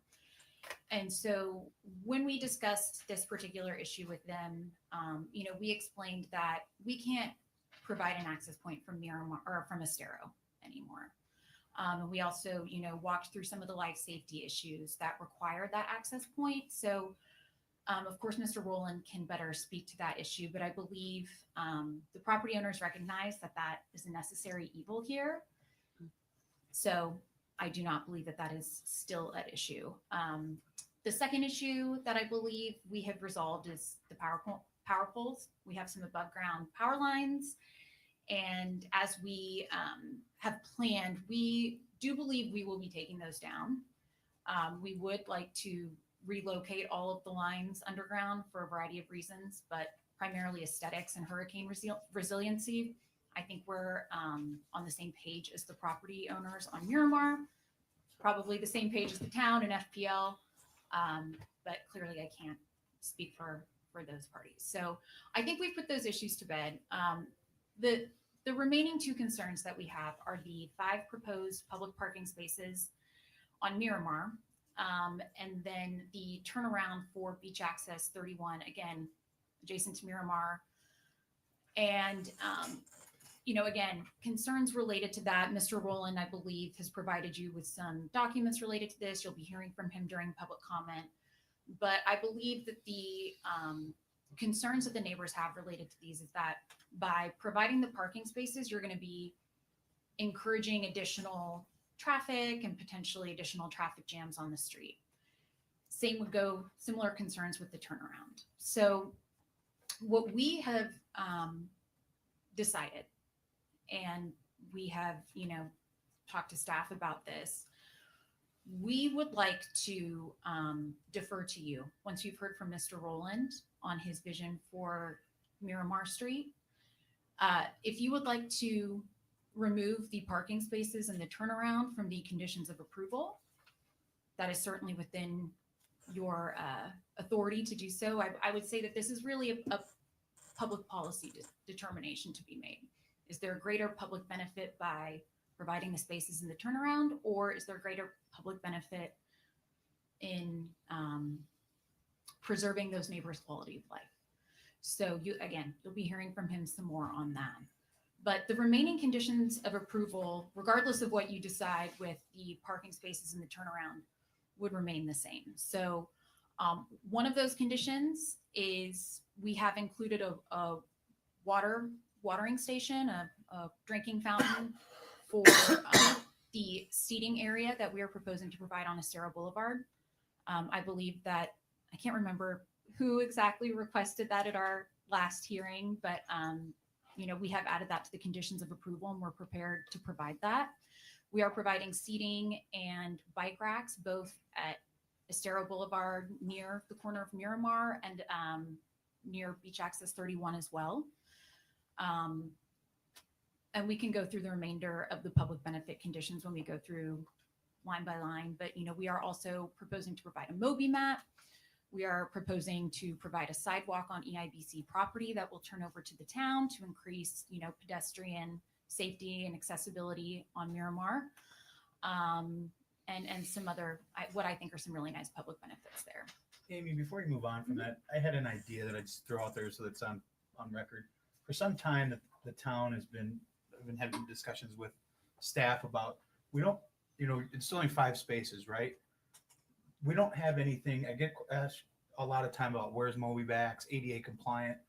Would it make sense to make those 5 parking spaces ADA compliant only, which would help eliminate some of the parking, and maybe add a bigger question that we get, that people always ask about those balloon chair things that they can get people out to the beach? Would that be a condition, if council agrees, that you would consider? Obviously the town, I think, could manage the chairs if they were provided with the Moby map, but that would allow us something that we could advertise that is it's an ADA compliant only street, because I get that question a lot about where they can go and how they can get out to the street. But it's just an idea I threw out there to help minimize maybe some of that traffic. Still provides a public benefit, and it's a dedicated place people can go. Yeah, I will definitely reconvene with the property owner just to clarify, but I don't think that there would be. No, I don't think that there's any issue with that. Thumbs up. I just thought it might, and we'll hear, as you said, we'll probably hear from those that live on Miramar Street to just see what they think about it as well. But Absolutely. Just an idea of trying to continue having that public benefit, but also providing some lenience to what the traffic might be on that street. Yeah, certainly. And yeah, so Does that give you any pause, Nancy, that? No, but that issue did come up in our discussion, and if you look at 6A, the property owner will construct up to 5 parking spaces with the final number determined by town staff. We built in some flexibility there. So, because I understand that the ADA compliant parking spaces take up a little bit more room. So if staff then determined that they could get 3 spaces in and maybe 2 regular spaces. So there is some flexibility built into 6A. And that might be a place if you want to even, further I elaborate don't or see it. make it Where you say 6A, I don't see it. on the right here. conditions of Um, approval. On the handout. The handout. You have that. Oh, that's what I'm looking here. It's changed. No, it's 6A. 6A, okay. But as Amy said, we'll go into more detail on each one of these. I just wanted to flag that one for you, that Okay. might be a place. And we'll make sure we get the wording Yeah. correct if this goes forward. Okay. Yeah, I'm confident that we'll get this all figured out by the end of this hearing today. So no major issue there. Any other questions about neighbor concerns, neighbor outreach before you hear from Mr. Rowland in public comment? Scott, any questions? No, I'd love to hear from him. Councilor Woodson? I'm good at this time. Vice Mayor Hall? No. And Councilor King? Nothing currently. Okay. Great. We're good. So again, this shows the public benefits just for a visual. So again, the 30-foot pedestrian greenway to the beach and a minimum of a 30-foot building setback. We have enhanced those perimeter buffers, which is of course in conjunction with the deviation we have sought. Another enhanced perimeter buffer. And then, as we mentioned, the shaded seating, bike racks, and the 5 beach access parking spaces, or whatever number, should you choose to approve them, they would be there. I will also note quickly that it is in that shaded seating and bike rack area that we have also added a condition for your approval to include the watering station there. Again, the sidewalk from Estero to the beach access along Miramar, extending the Miramar pavement in that area closest to the beach access, dropping off or providing the drop off and turn around for the beach access should you want to keep that condition in there. Again, another set of bike racks and seating closer to the beach access itself, and then providing that Moby mat to enhance beach accessibility. And potentially one of those, I don't know what the technical term is for it. With like the little chair. The balloon tired ADA accessible. I'm sure there's a technical name for it, but we'll discuss that. Yes. Okay. So we, when we go through the conditions, we'll be sure to address that and include. So, another issue that came up at our first hearing, similar to the salty crab, is the wave dissipation wall.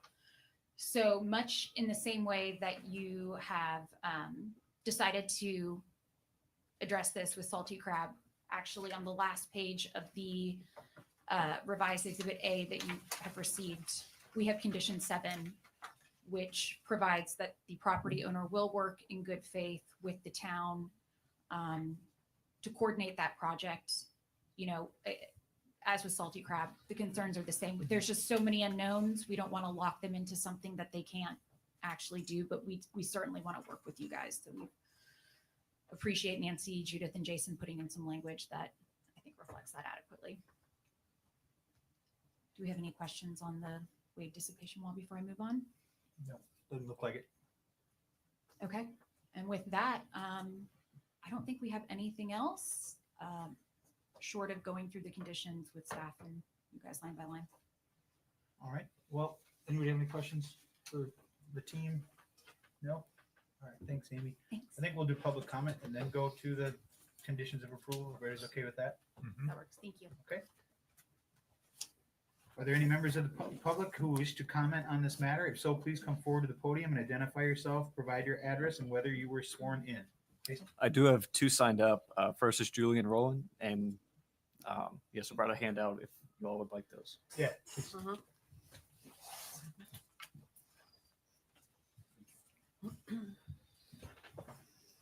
And What was your name again? Sorry, I'm sorry. Julian Rowland. Julian Rowland. And Yes, sir. prior to the meeting, you had asked about someone else Yes. conceding their time.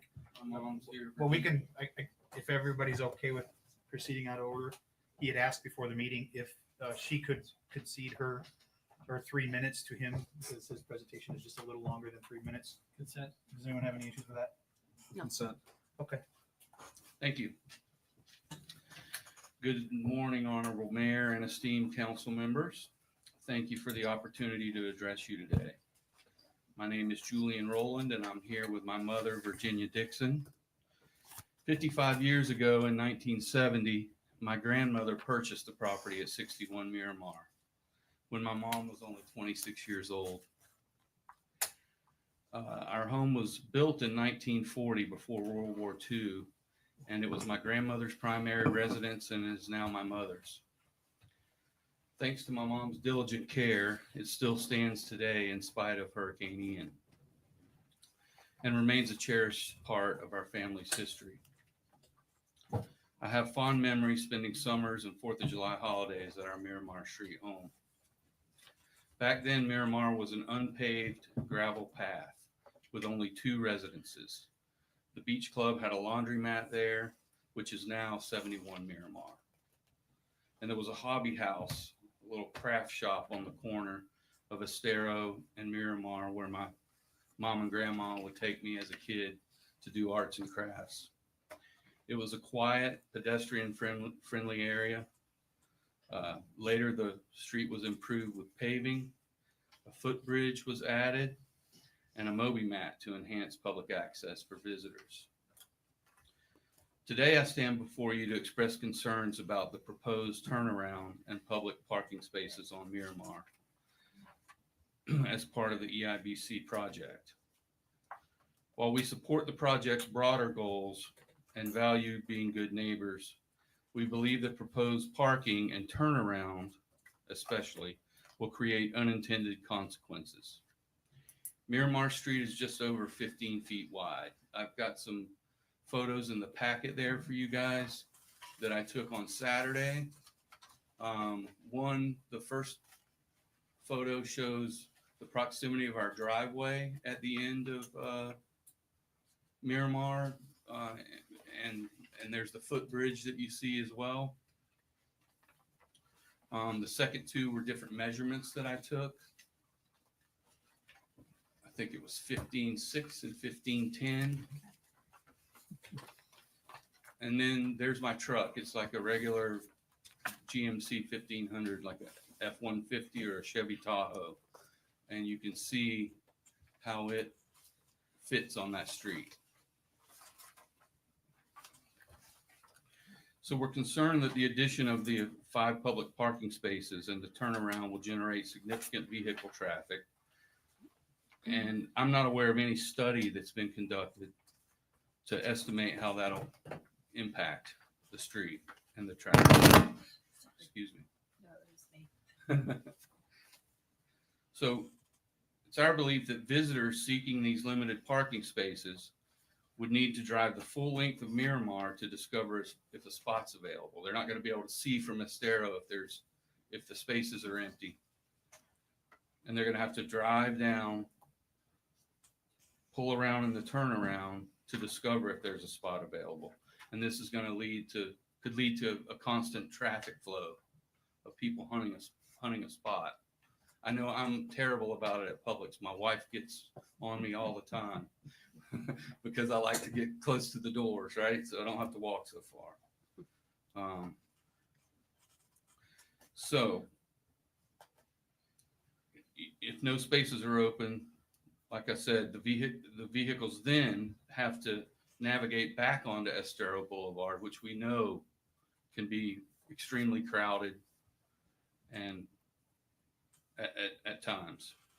And this would create potentially more congestion and safety hazards, and particularly when people are crossing traffic to head north back towards Times Square. So rather than serving as a public benefit, we fear the plan will create a public nuisance, disrupting the quiet enjoyment of Miramar Street residents and diminishing the area's charm for visitors. Instead, we propose a visionary alternative. Transform Miramar Street into a beautiful green pedestrian corridor. The corridor will invite families, joggers, and bicyclists to access the beach safely and enjoyably, enhancing the aesthetic appeal of Fort Myers Beach and accommodating far more visitors than 5 public parking spaces could. Such a corridor would align with the town's commitment to fostering vibrant, accessible public spaces while preserving the tranquility of our residential neighborhood. We respectfully urge the council to approve the EIBC project without the proposed public spaces and turnaround on Miramar Street. By choosing a pedestrian corridor instead, the council can ensure a solution that would benefit the public, support tourism, and respect the rights of property owners. And we want to work together to create an inviting gateway to the beach that enhances our community for all.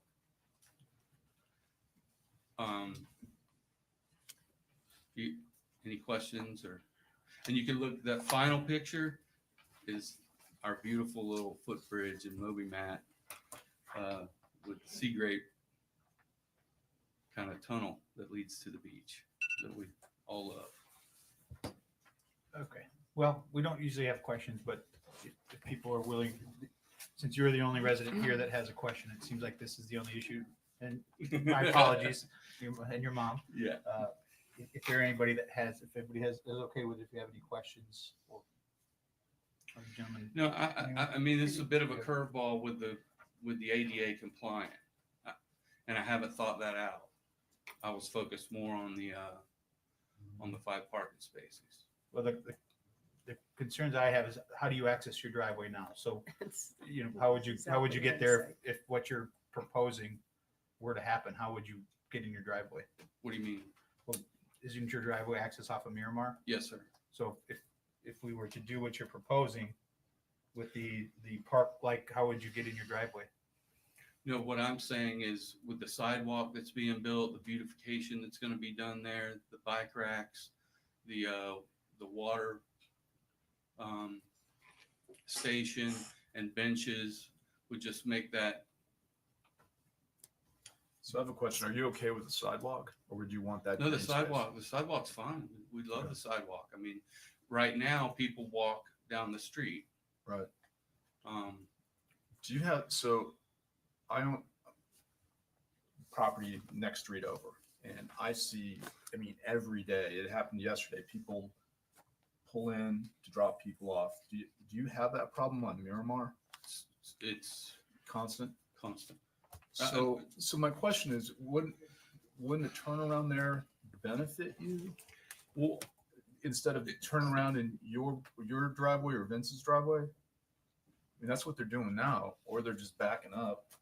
Well, could we put the slide back up of the that shows? The layout, there it is.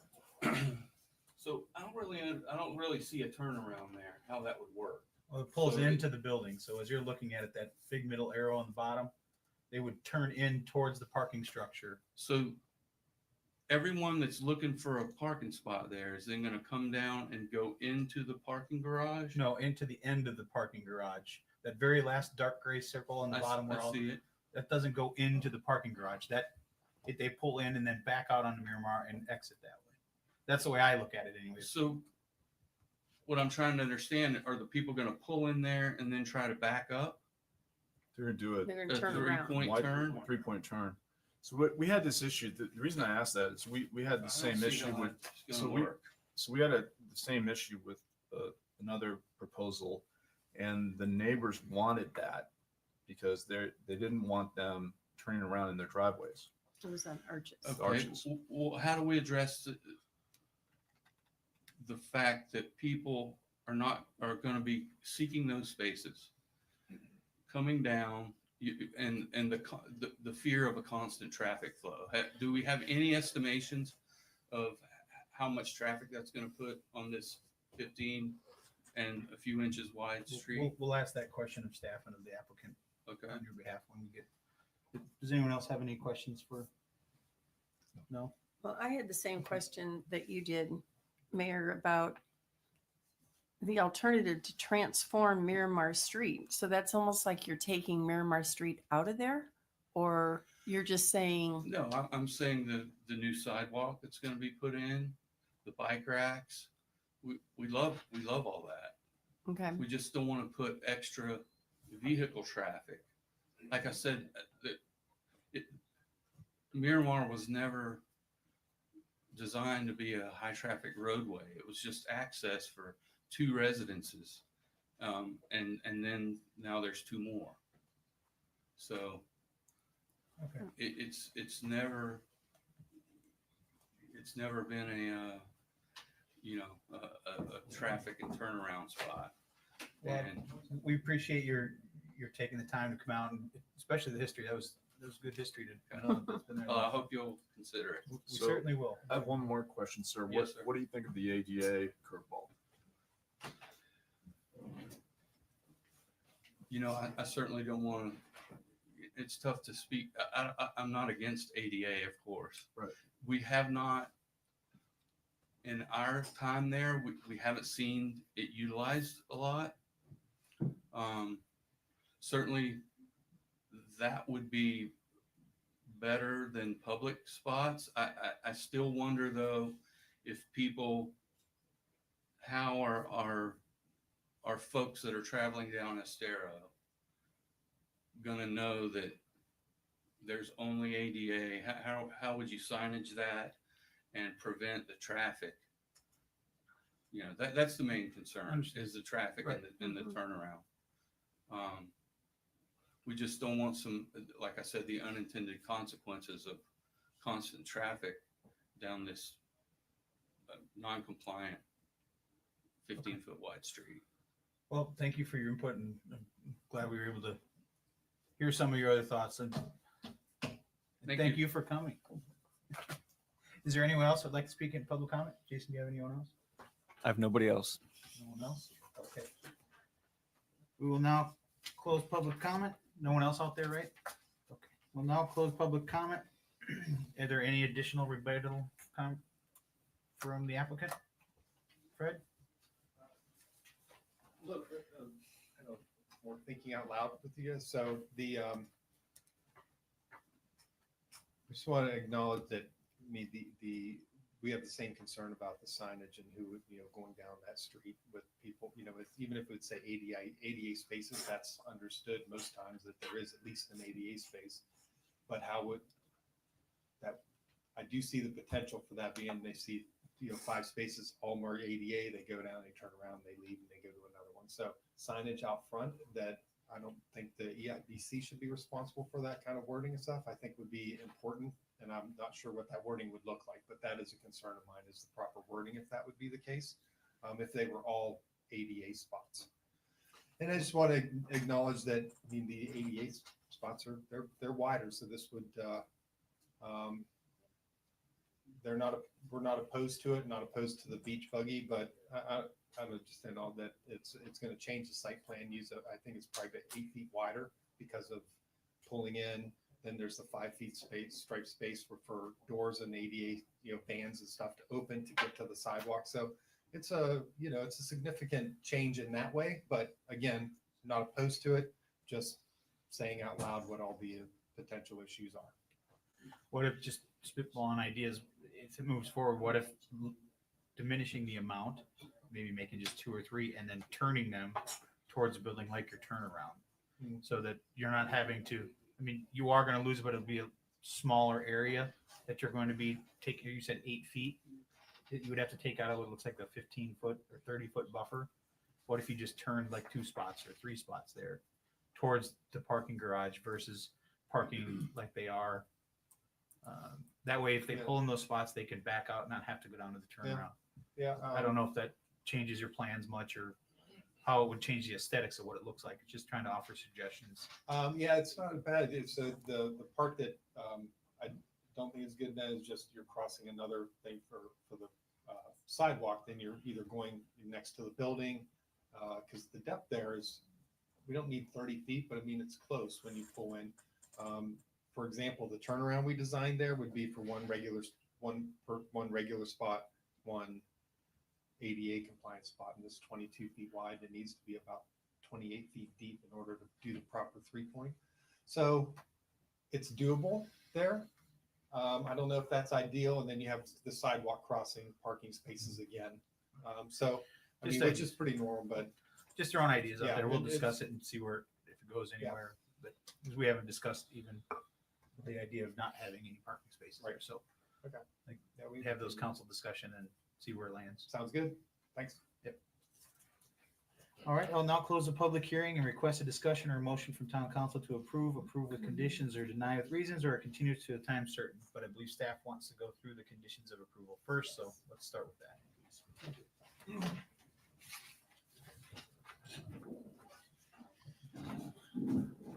Again, Jason Smalley, Senior Planner with your Planning and Zoning Department. So as was just mentioned, we would like to go through the conditions of approval. We will be working off of the Exhibit A document that was given to you physically this morning.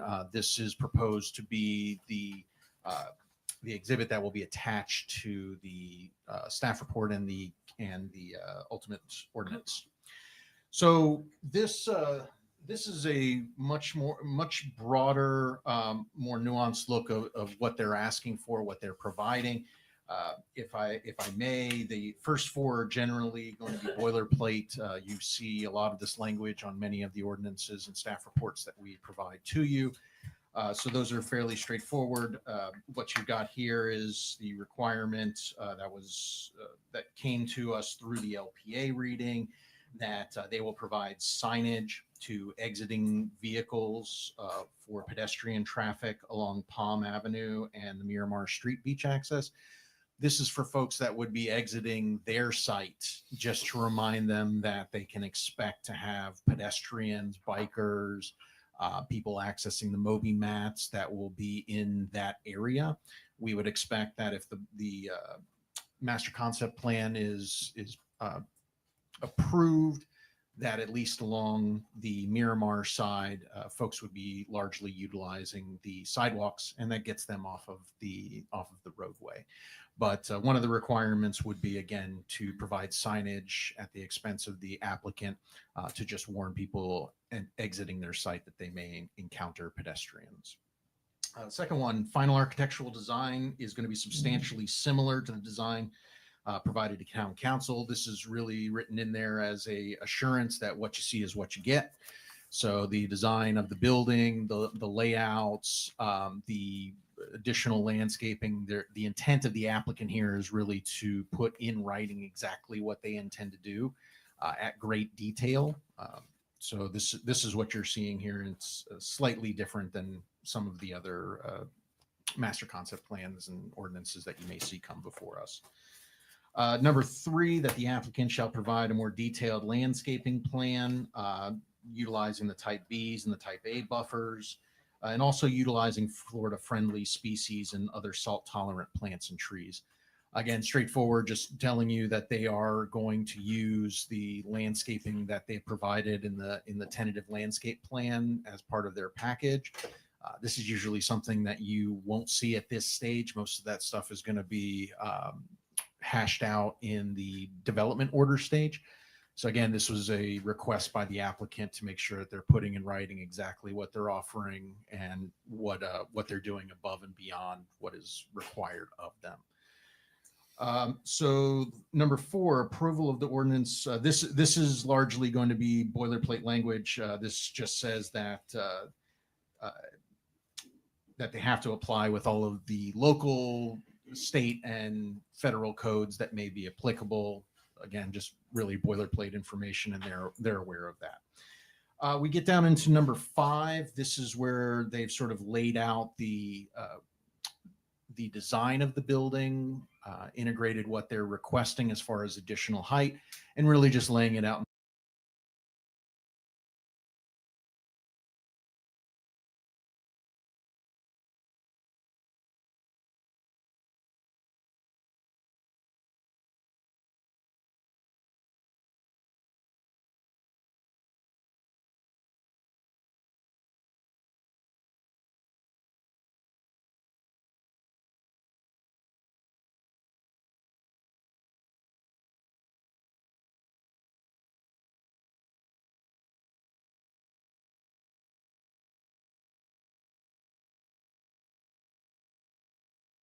black and white so that any layman can pick up this document. For their ground parking, that 5 stories is going to be utilized at certain parts of the building. The whole building isn't 5 feet or 5 stories tall. It gets progressively taller as you get away from the right of way along Estero. Okay, floor area ratio. Again, this is already allowed to them as part of their as part of the location of their plan and the plan development process that they're going through. But they're explicitly laying out that their maximum square footage allowed under an FAR of 1.2 would be 100,000 square feet. That's what they could develop by right. Well, under the plan development process, I guess I should say. So again, they're proposing roughly 92,000 square feet, but they have a little bit of wiggle room up to an additional roughly 8,000 square feet that they could develop as part of their plan development process. D, minimum of 75 parking spaces. This would be the absolute bare minimum that would be necessary here. So if they developed all of their units under 450 square feet, they could theoretically develop this plan by providing only 75 parking spaces. But with that said, what they're doing is they're creating slightly larger rooms, but they are providing a total of 91 parking spaces on site here. So while the code would require 75, realistically what they've developed is in the range of 90 parking spaces, and they're providing 91. So this is why they're not requesting any deviation to reduce the parking numbers. And we have, on the parking part of it, I know we discussed it a little bit, but refresh my memory. And what's going to be the access control for people getting into the property owners' parking spots there? It's going to be a gate. They're going to have a code to get in. So we haven't discussed if there's going to be any gates. I generally try and deter people from using gates because it requires additional pushback and additional stacking area. At this point, I would defer to the applicant and to give give an example of what they're providing, but I haven't seen any gates that would leave the site only accessible by people that have a code. But I would defer to the applicant to talk about that and see if they're providing that. Right now, the understanding is it's going to be just ingress and egress off of Palm and Miramar. They will not be making any access along Estero, and so there would be free flow onto the site and then off the site. But the applicant may have a better understanding of how they're going to develop it at development order. I would just warn everybody that the stacking problem is going to make their site plan a little bit less elegant as they've designed it, if that's the case. Okay. Let's see here. So access points along Estero Boulevard and one along Miramar Street and one along Palm Avenue. No access on Estero Boulevard. This is something that we had pointed out from the very beginning, that the county really intends to try and have any accesses that were on Estero closed up, and they're not really in the mood to allow for designing of new structures. So ingress and egress will be down the 2 secondary streets along Palm and along Miramar. Number 6, this is where the applicant has laid out in explicit detail what their public benefits are. During this discussion, they were very upfront that they wanted to be offering physical, tangible benefits to the community so that there would be very little discussion about whether or not these constitute actual public benefits. In furtherance of that, they've requested, and the attorneys have agreed to put all of their public benefits here in number 6 and lay out in detail what they're actually providing to the community.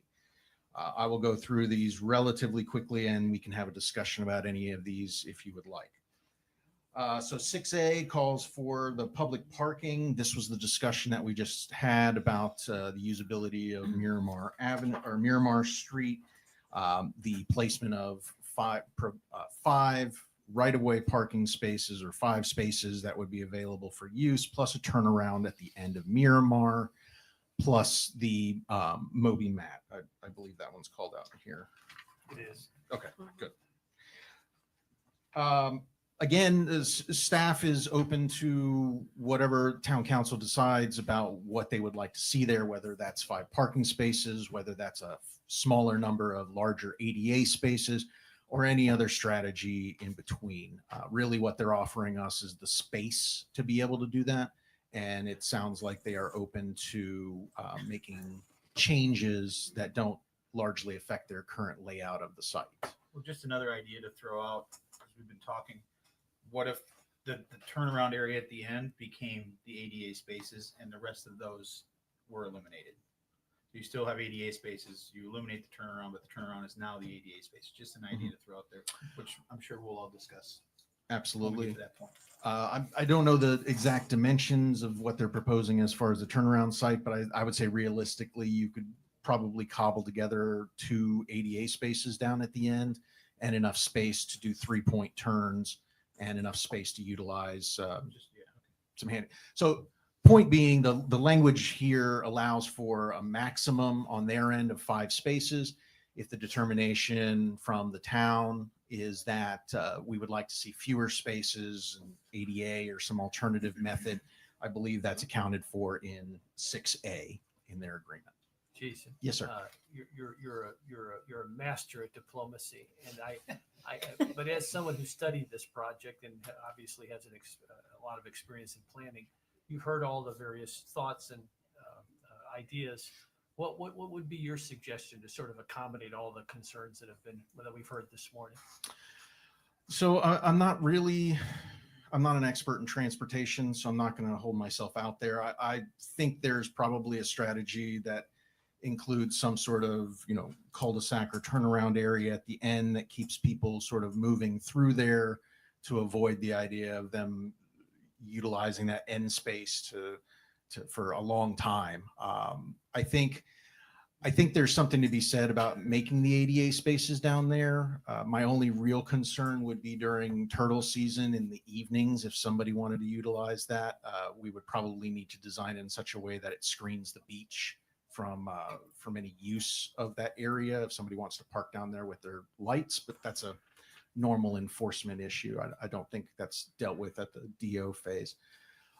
More to your point, I think there's a solution to get everybody something, respect the quality of life out there, but also get some number of parking spaces. And I think that's just a matter of determining, is that 2 spaces, is that 3 spaces? Because the 5 that they proposed there is the absolute maximum. And that presumes just normal cars, normal car widths, I should say. But it is interesting.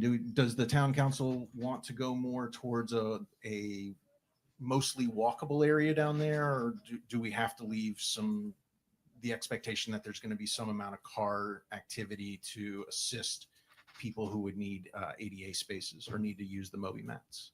I know we're going to discuss it at the end, but while we're having staff input, Jeff, put you on the spot. We have a litany of beach access spots on this island. We're blessed with many beach access points.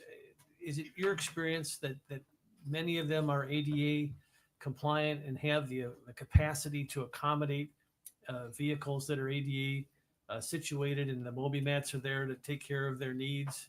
Is there a need for additional ADA spots for people to park? Is that a challenge for the island? What's been your experience? I don't think it's a terrible idea to do it, just because then we could utilize the ADA chairs a little more. Like you have them down there for them to either check out or rent. Not rent, but we'd offer that to them. Most of the accesses do have some ADA spots. We've had to widen them over the years just because of regulations, but I don't think it's a bad idea to have one access dedicated just to ADA. There's different methods we can use as far as the Moby mats, making them wider, making it longer. I know with the traffic right now, we can't really have a lot of them out there because they're getting torn up, but once everything's settled on the beach, we can have some ADA mats that go longer, have better access. I like the location of it, where they can go up and down and still have access close to like Times Square.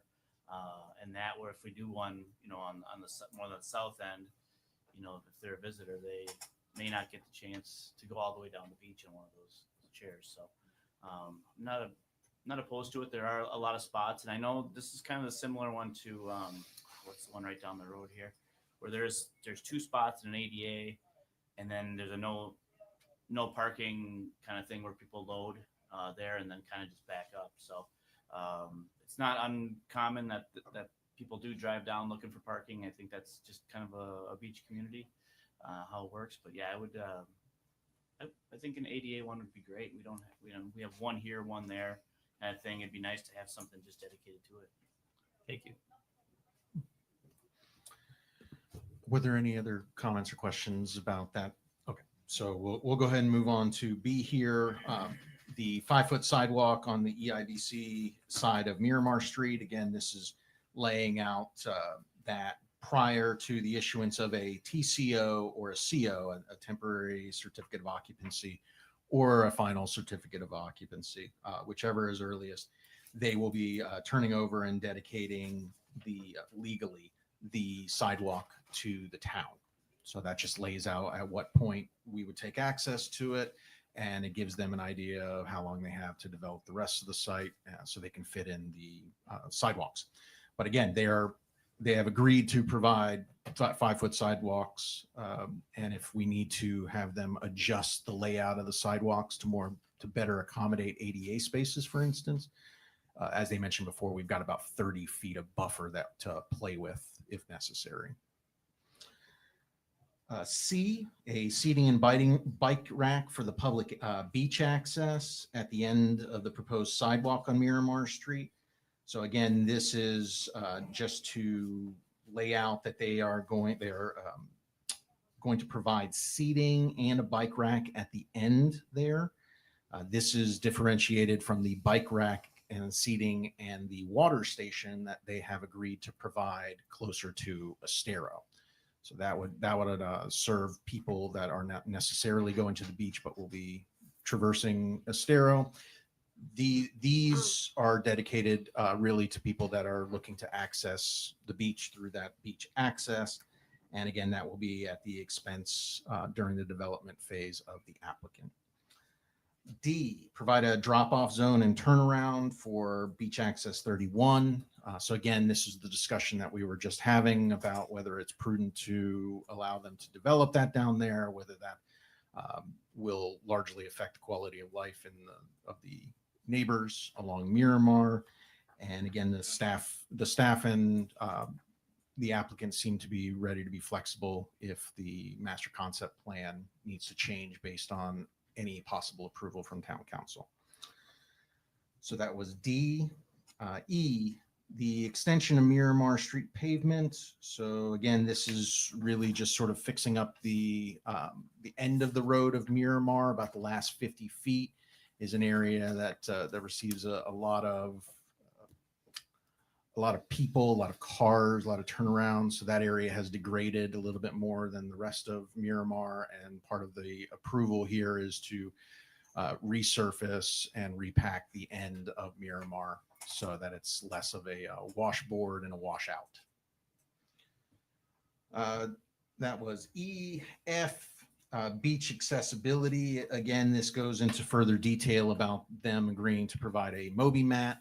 This will again come towards the end of the project, we would expect, and this would be done in full conformity with the turtle lighting and any other local, state, and federal regulations.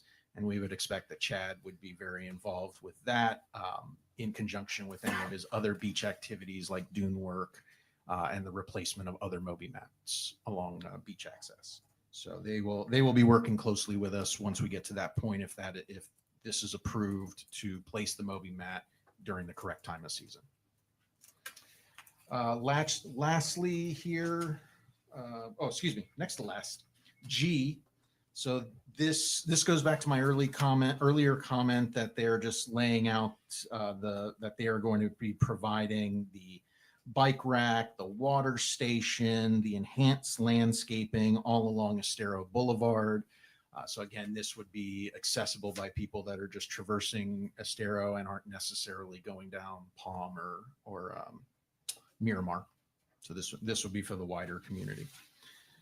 Lastly, H, Landscape buffers, again, we don't usually see this sort of laid out as a condition of approval, but they have insisted that they tell you exactly what they're going to provide as far as the widths of the landscaping buffers, that these are actually going to be more than what is technically called for in the code, and that the maintenance of those will be at their expense. Really just straightforward about how these will be produced and who will upkeep them. Lastly, as was mentioned a little earlier, number 7 has been added, and this is to address the discussion about the wave mitigation wall. This really is some language that was crafted between the attorneys to show good faith that the applicant is going to engage with the town with the process, while not explicitly calling out what they're going to provide, because I don't think any of us know where that discussion is going to go to quite yet, but they are attesting and agreeing that they will be good faith partners in that discussion in that project. That is the extent of the proposed Exhibit A, which is the conditions of approval and a list of their public benefits. Are there any questions for staff at this point? Otherwise, the applicant is here for questions. Councilor Stafford? No, I'm good. Councilor Woodson? I'm good right now. Vice Mayor? Nothing additional. Councilor Payne? No. Good right now. Thanks, Jason. Mr. Mayor, can I have one more comment before you guys? Come on up. Why not? Thank you very much. So You're just too nice to say no to. I appreciate that. So I was just listening to staff's comment. Given the limited width of Miramar and adding the access to the underground parking, I think adding that turnaround and people backing up, a potential for queuing in that regard, I think we need to consider how first responders, emergency vehicles are gonna, because we've had that at Miramar where there's an incident on the beach, either an ambulance or police, fire needs to access that road and tend to someone that's having an emergency on the beach, or a resident on Miramar. That added traffic, that's certainly something to consider as well. Appreciate Thank you. it. Thanks. All right. We already closed the public hearing, right? Yes. Thank you for reminding me. Discussion. It seems like the two big points of contention here are 6A and 6D. If my notes serve me correctly. John, we'll start with you. What is your thoughts on the Miramar Street parking, non-parking issue? You know, I'm kind of torn. I understand where the homeowners are coming from, but then also your idea about the ADA compliant would be, I think, a benefit as well. So I'm just still mulling it over in my mind. Vice Mayor? I'm fine with the pedestrian corridor. I'm okay with the special ADA access point, particularly if it's if the signage is well done, so people aren't turning in there for, looking for other types of parking places. But the bottom line for me, I'll support any compromise that allows us to move this proposal forward this morning. Councilor Woodson? Well, I think because it's a dedicated beach access, I mean, unless we close that beach access, we're going to have people going down that road. We're going to have cars going down that road. I don't think anyone wants to close a beach access. So I think in an effort to limit any kind of traffic that we would have going down there, the ADA portion of it makes sense to me. Having proper signage, maybe it's not 5 spaces that they have offered, but maybe it's only 2 or 3. But I think that would be the best way to limit any kind of traffic that would happen. And if we can utilize the turnaround for ADA or however that would work in there, I mean, I think a turnaround is a better option than backing up all the way back down the street. So I would be more in favor of the ADA and limiting the number of spaces. Councilor Stafford? I'm I'm exactly where Councilman King is. I think the reason Avenue E gets so much more traffic is because they can loop down I Street and then back out on Alva. Well, Beach Bar is there too. And Beach Bar there's too. Of Let's course, be the goods, honest. let's be honest. But I could go either way. I mean, I really respect those property owners' rights on that street, and a green space would be great. But you threw me a curveball with the ADA parking. I think that would be a great public benefit. So Yeah, I'm sorry I'm not giving you no, answer. no, I didn't expect. But you as the vice mayor said, I don't want this I want to push this project forward. I think it's a great project. I don't want to get caught in the weeds here with 6A and 6C. No, yeah. You done? Yes. Okay. Yeah, no, and just in the conversation that I had with Amy and Fred over this,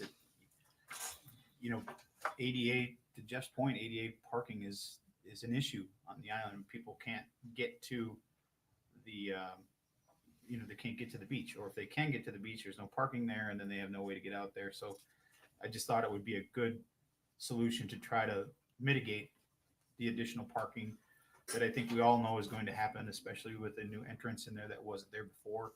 There's going to be an increased traffic coming down that street. I don't think any of us are naive to that point. But how can we provide something that, not everybody can get out and walk and do what they need to do? So I'm really leaning towards, keeping it ADA. It doesn't necessarily have to be 5 spots. It can be, but to me, when I'm looking at this, it just makes more sense to have those parking spots closer to the actual beach. So maybe in looking at this, maybe we could increase the, at the end there where the turnaround is, it's a turnaround and it's a just ADA, and maybe eliminating those spots that are up by the entrance into Estero and keeping that more green space. Does that make more sense to help keep people from trying to turn down the street because they can't see the parking spots? Well, I think the signage would be really important It's too. very helpful. It's very But helpful. it's not on EIBC. No, it it's would be gonna on be the on town. It would be on the town. Right, but they're going to provide whatever spaces if that's the route we go. Yeah, I mean, if you have the parking down there instead of right on the corner, like you said, Estero, probably less cars will go down there, looking for parking spots. Yeah, if you're talking about if you eliminate the 5 down there where the parking, so you can't see it. But again, are we now shifting to the residents that have been at the end of that street? Are we shifting all the people down to their end? I mean, this is not I guess to be blunt, I'm not in favor of eliminating because all of these spaces or the turnaround, simply because I think it is a public benefit. Although I understand it's going to be an issue that it seems like you've been dealing with since World War II, with people turning around on the end of that street. So it's not, if this was causing a new issue that you weren't dealing with before, I think I'd be more in line to say eliminate all of that parking and try to figure out a way. But the fact that you've got to access your property there. So I guess I'll make a motion and we'll see where it goes, since everybody's kind of on the fence. I think this project, they've been working a long time to get to this point, take a lot of public input. So I'll make a motion to approve ordinance 25-13 for 1836 Estero Boulevard, Estero Island Beach Club, with the conditions as laid out. However, the 5 parking spaces, look to minimize those to just ADA compliant. Is that fair enough to say it that way, or?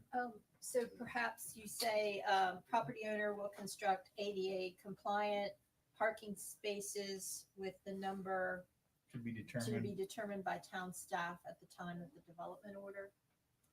Can you guys live with that wording? They're nodding their heads. Okay. Including in they verbally agreed to not just the MobiMap, but adding the beach accessible wheelchair to the MobiMap condition. So that's in F. That's in, yes, F. The town should provide that. Well, they're gonna provide it, but we're gonna maintain, just like they're providing the water fountain and they're providing that public benefit. But my understanding is that then gets turned over to the town for management, as well as the sidewalk, kind of all ties together. Real quick, just so staff can have clarification on that.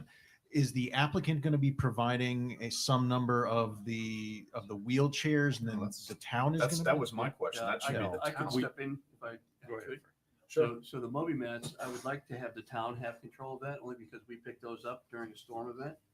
We maintain that. And as far as the wheelchairs go, the beach access wheelchairs, we currently have those in inventory with the town.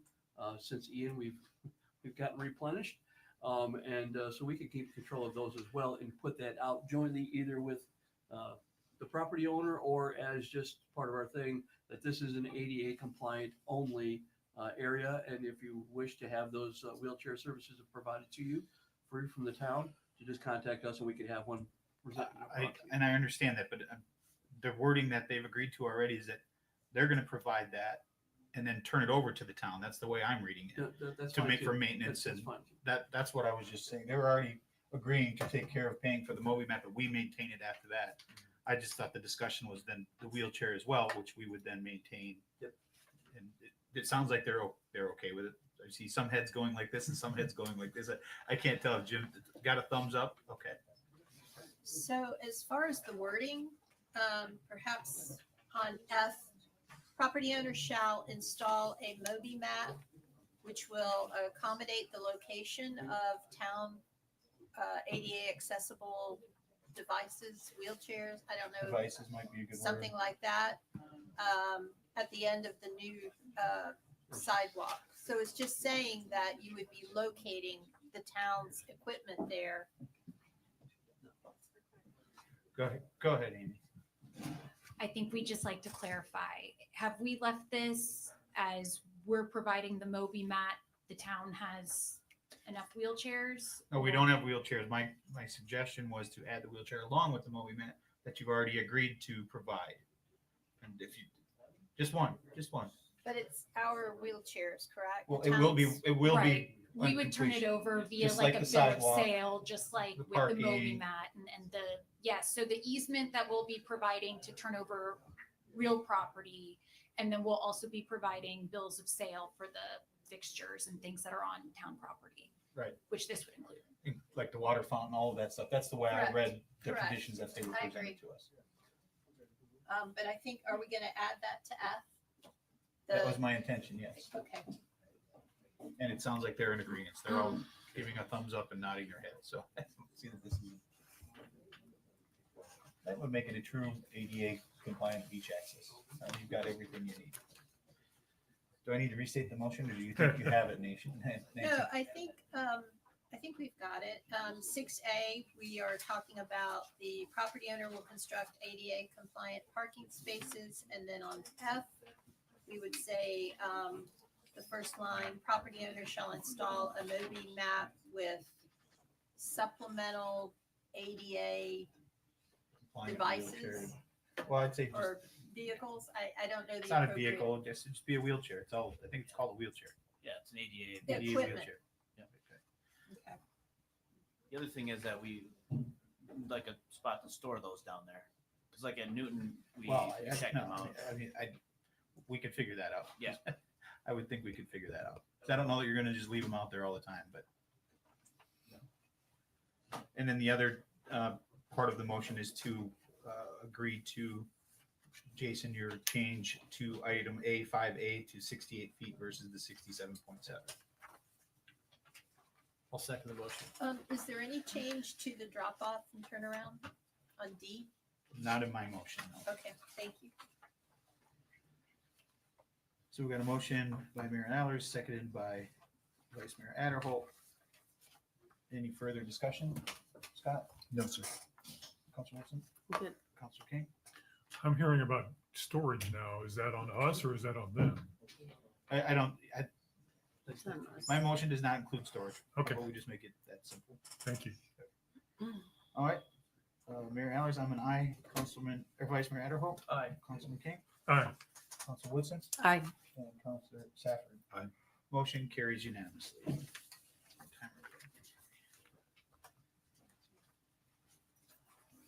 Next is, I gotta zoom in, I can't see it.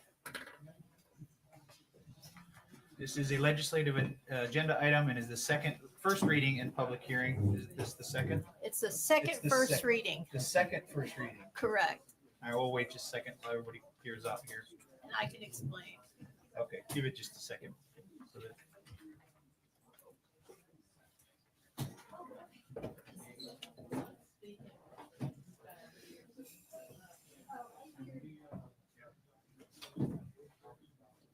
All right. This is the second first reading and public hearing on proposed ordinance 25-08. It is an ordinance of the town of Fort Myers Beach, Florida, amending Land Development Code Section 34-236, notices for rezonings, development agreements, developments of regional impact, special exceptions, administrative appeals, and variances, inclusive of variances of single-family or two-family home variances to require the applicant to provide proof of mailed and posted public notice prior to local planning agency and town council hearings, amending the manner of obtaining information by contacting town staff and the use of layman's language in required notices, providing for severability, codification, scrivener's errors, conflicts of law, and providing an effective date. So you had a first reading on the title, or the title was read at your first reading. And I think Councilman Woodson, she wanted to add just one word about canals going across the right of way. So we took care of that. But then when we looked at the ordinance as a whole, we realized that the title itself really didn't say enough. So the underlying language that you see are some additional things that we're putting into the title just for really legal and administrative purposes to make sure that the title reflects what's in the ordinance. Specifically, we omitted the reference to variances at the beginning. We only had other quasi-judicial actions. So there's a lot of substantive changes other than Councilwoman Woodson's suggestion that we did put in there. So we're really just fixing the title. Judith, do you want to add or? All right. Are there any questions for staff? Councilor King? None. Vice Mayor? None. Councilor Woodson? I'm good. Okay. I'm good. All right. That will open up the public comment. Is there anyone here at public comment? You sure you two look like you're ready to go? They all left. All right. Seeing no public comment, we will close public comment. Now close the public hearing and request a discussion or a motion from town council to approve with conditions, deny with reasons, or a continuance to a time certain. Motion or discussion? I move we approve ordinance 25-08 noticing. I'll second. Okay, we got a motion by Councilor Safford, seconded by Councilor Woodson. Any further discussion? Councilor Safford? Aye. Councilor Woodson? Aye. Vice Mayor Adderholt? Aye. Councilor King? Aye. I'm an aye as well. That motion carries unanimously. We'll move on, since we still have a little bit more time, we're gonna move on to our, oh wait, how long is this gonna take? Huh? Less than you got. Are you gonna be you less wanna than 10 minutes? Yep. Okay, then let's, Sweet. if not, you're gonna be standing there waiting, Jason. All right, this is an update on impact fees provided by Jason Green and Access Infrastructure.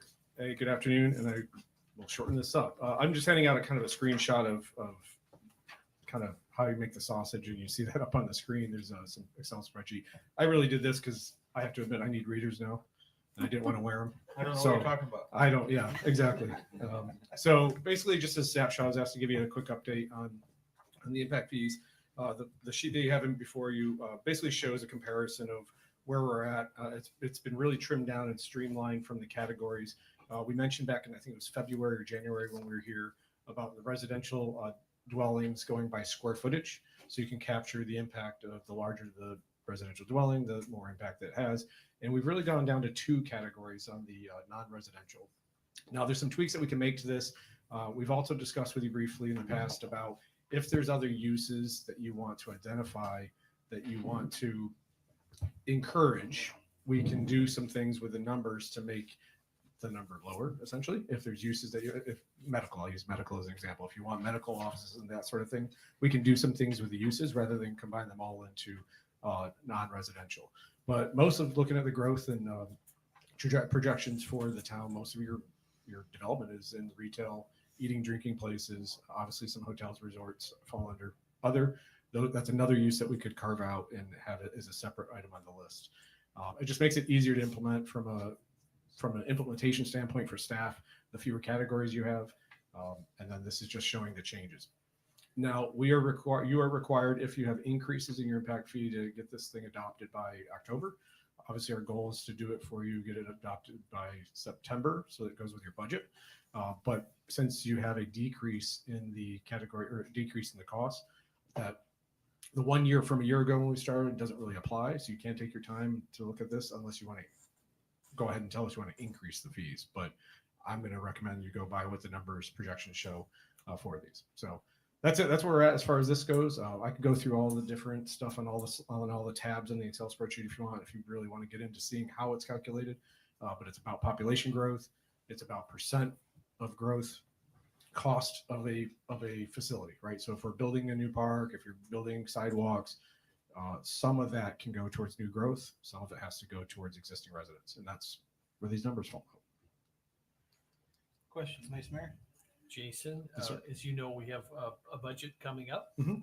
Have you done a back of the envelope estimate as to what kind of revenue we could expect from this new impact fee or this revision of the impact fees?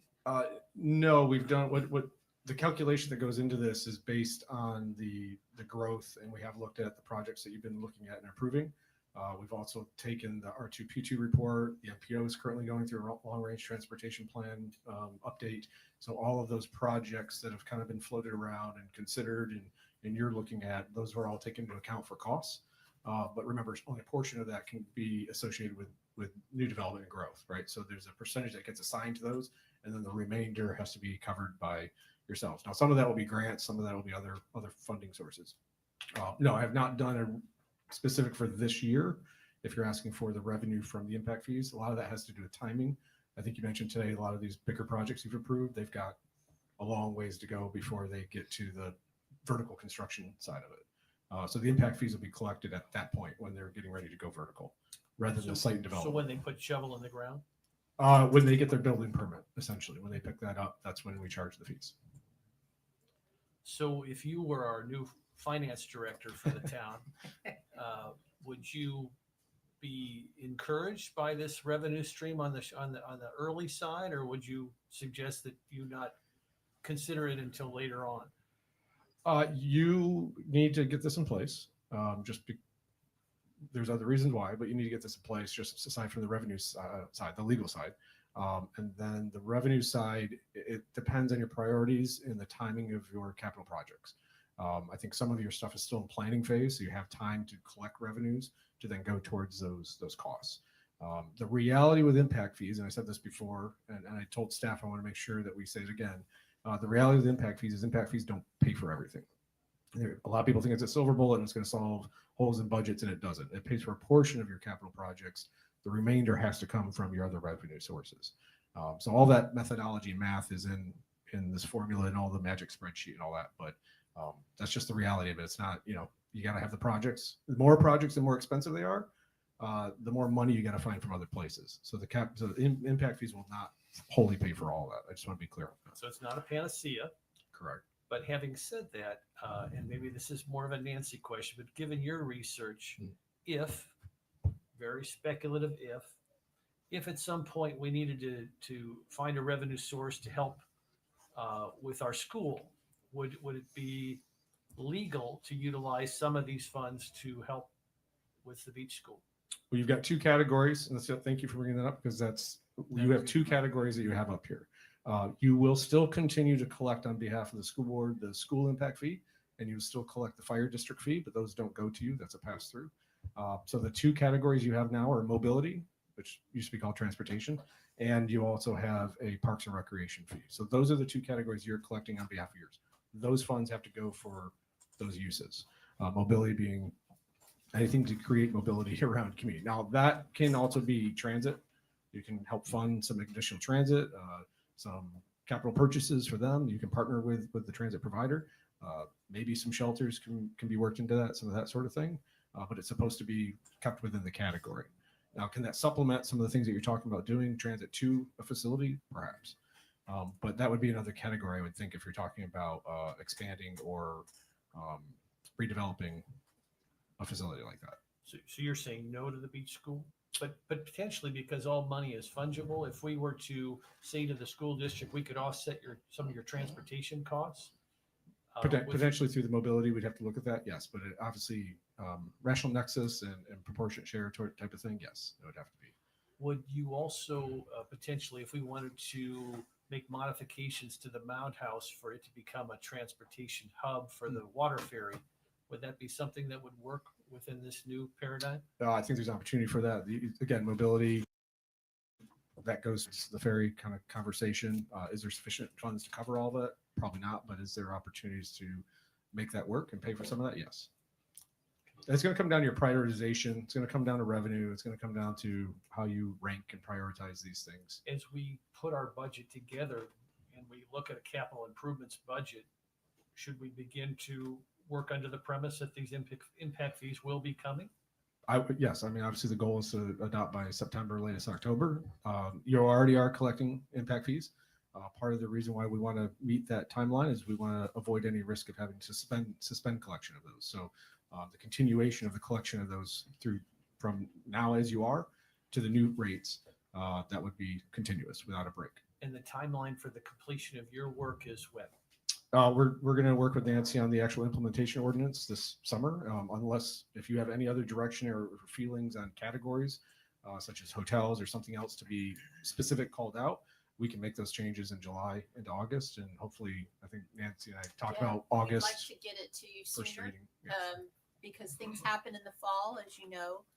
So maybe first reading in August with the second reading to follow shortly thereafter. Sure. So today's just really more of an update. We're not formally deciding anything today. Is that correct? Correct, but we do need final direction on, hey, we really think hotels should be a separate item, or we're okay with the categories we have. Or if from an economic development standpoint, is there a use that you really want to encourage? Let's have a very low fee for that and kind of fudge those numbers, so to speak, for that use so that we can encourage it. Those are the types of final direction we need today, essentially. Well, if I don't mind jumping, Please, because I'm going to have to recess here in Yep. just a couple minutes. Although I believe there's one that you left out that's very important.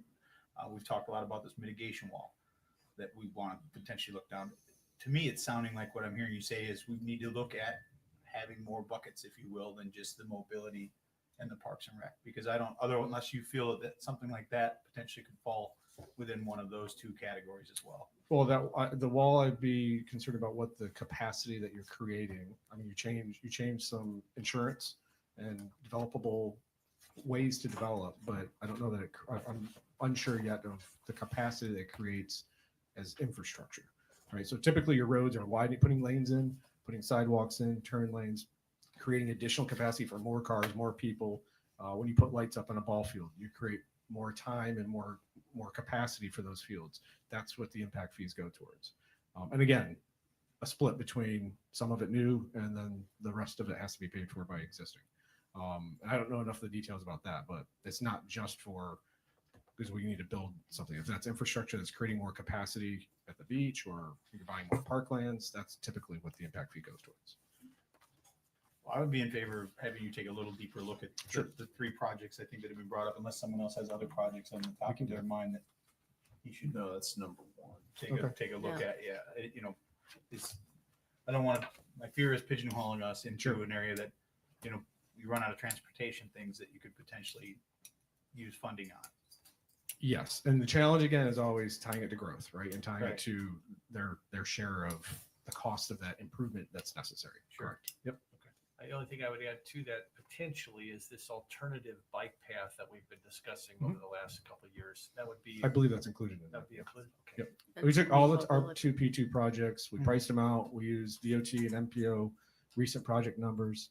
We estimated what the costs of those are. I wouldn't use it. I mean, they're just planning purposes, but with the linear foot costs, X number of dollars, we mapped all that out, and then that kind of fed into this. Well, I would be my recommendation to have you work with staff to get more information on that mitigation. Okay. wall to add, because it sounds like you've got everything else Yes. covered. I think so. Yep. Bring it back to us in August with Yeah, and just from a budgetary standpoint, I guess my suggestion is making sure, because we got asked this question from the MPO. We got there's I don't think you quite have a formalized priority list for those capital projects yet. So doing so and identifying some impact fees, some grants, some whatever revenue, maybe one is all impact fee, all of that is always helpful every year that you do that as part of your budget process, and having that formalized 5-year CIP so you can map out. Your question, Vice Mayor, is every year we collect some revenues. What is design, construction, and all that for those capital projects, and keeping track of that. Plus, it helps you with the grants, having that list of that 5-year. Nancy, we need to do any kind of motion for this? No, I think he's got Yep. direction and we'll work with him over the summer and then Okay. hopefully have an ordinance for you for first reading in August. Okay. So, any other comments or okay? So, all right. Well, Jason Utley here from Planning Analytics is with us, and he's been working on the project with us too. So, I just didn't want to forget to mention him since he sat here with me. No problem. All right. Thanks, Jason. Thank you very much. Thank All right. With that, we hit the nail on the head. It's 11:50. We're going to recess till 12:50. All right.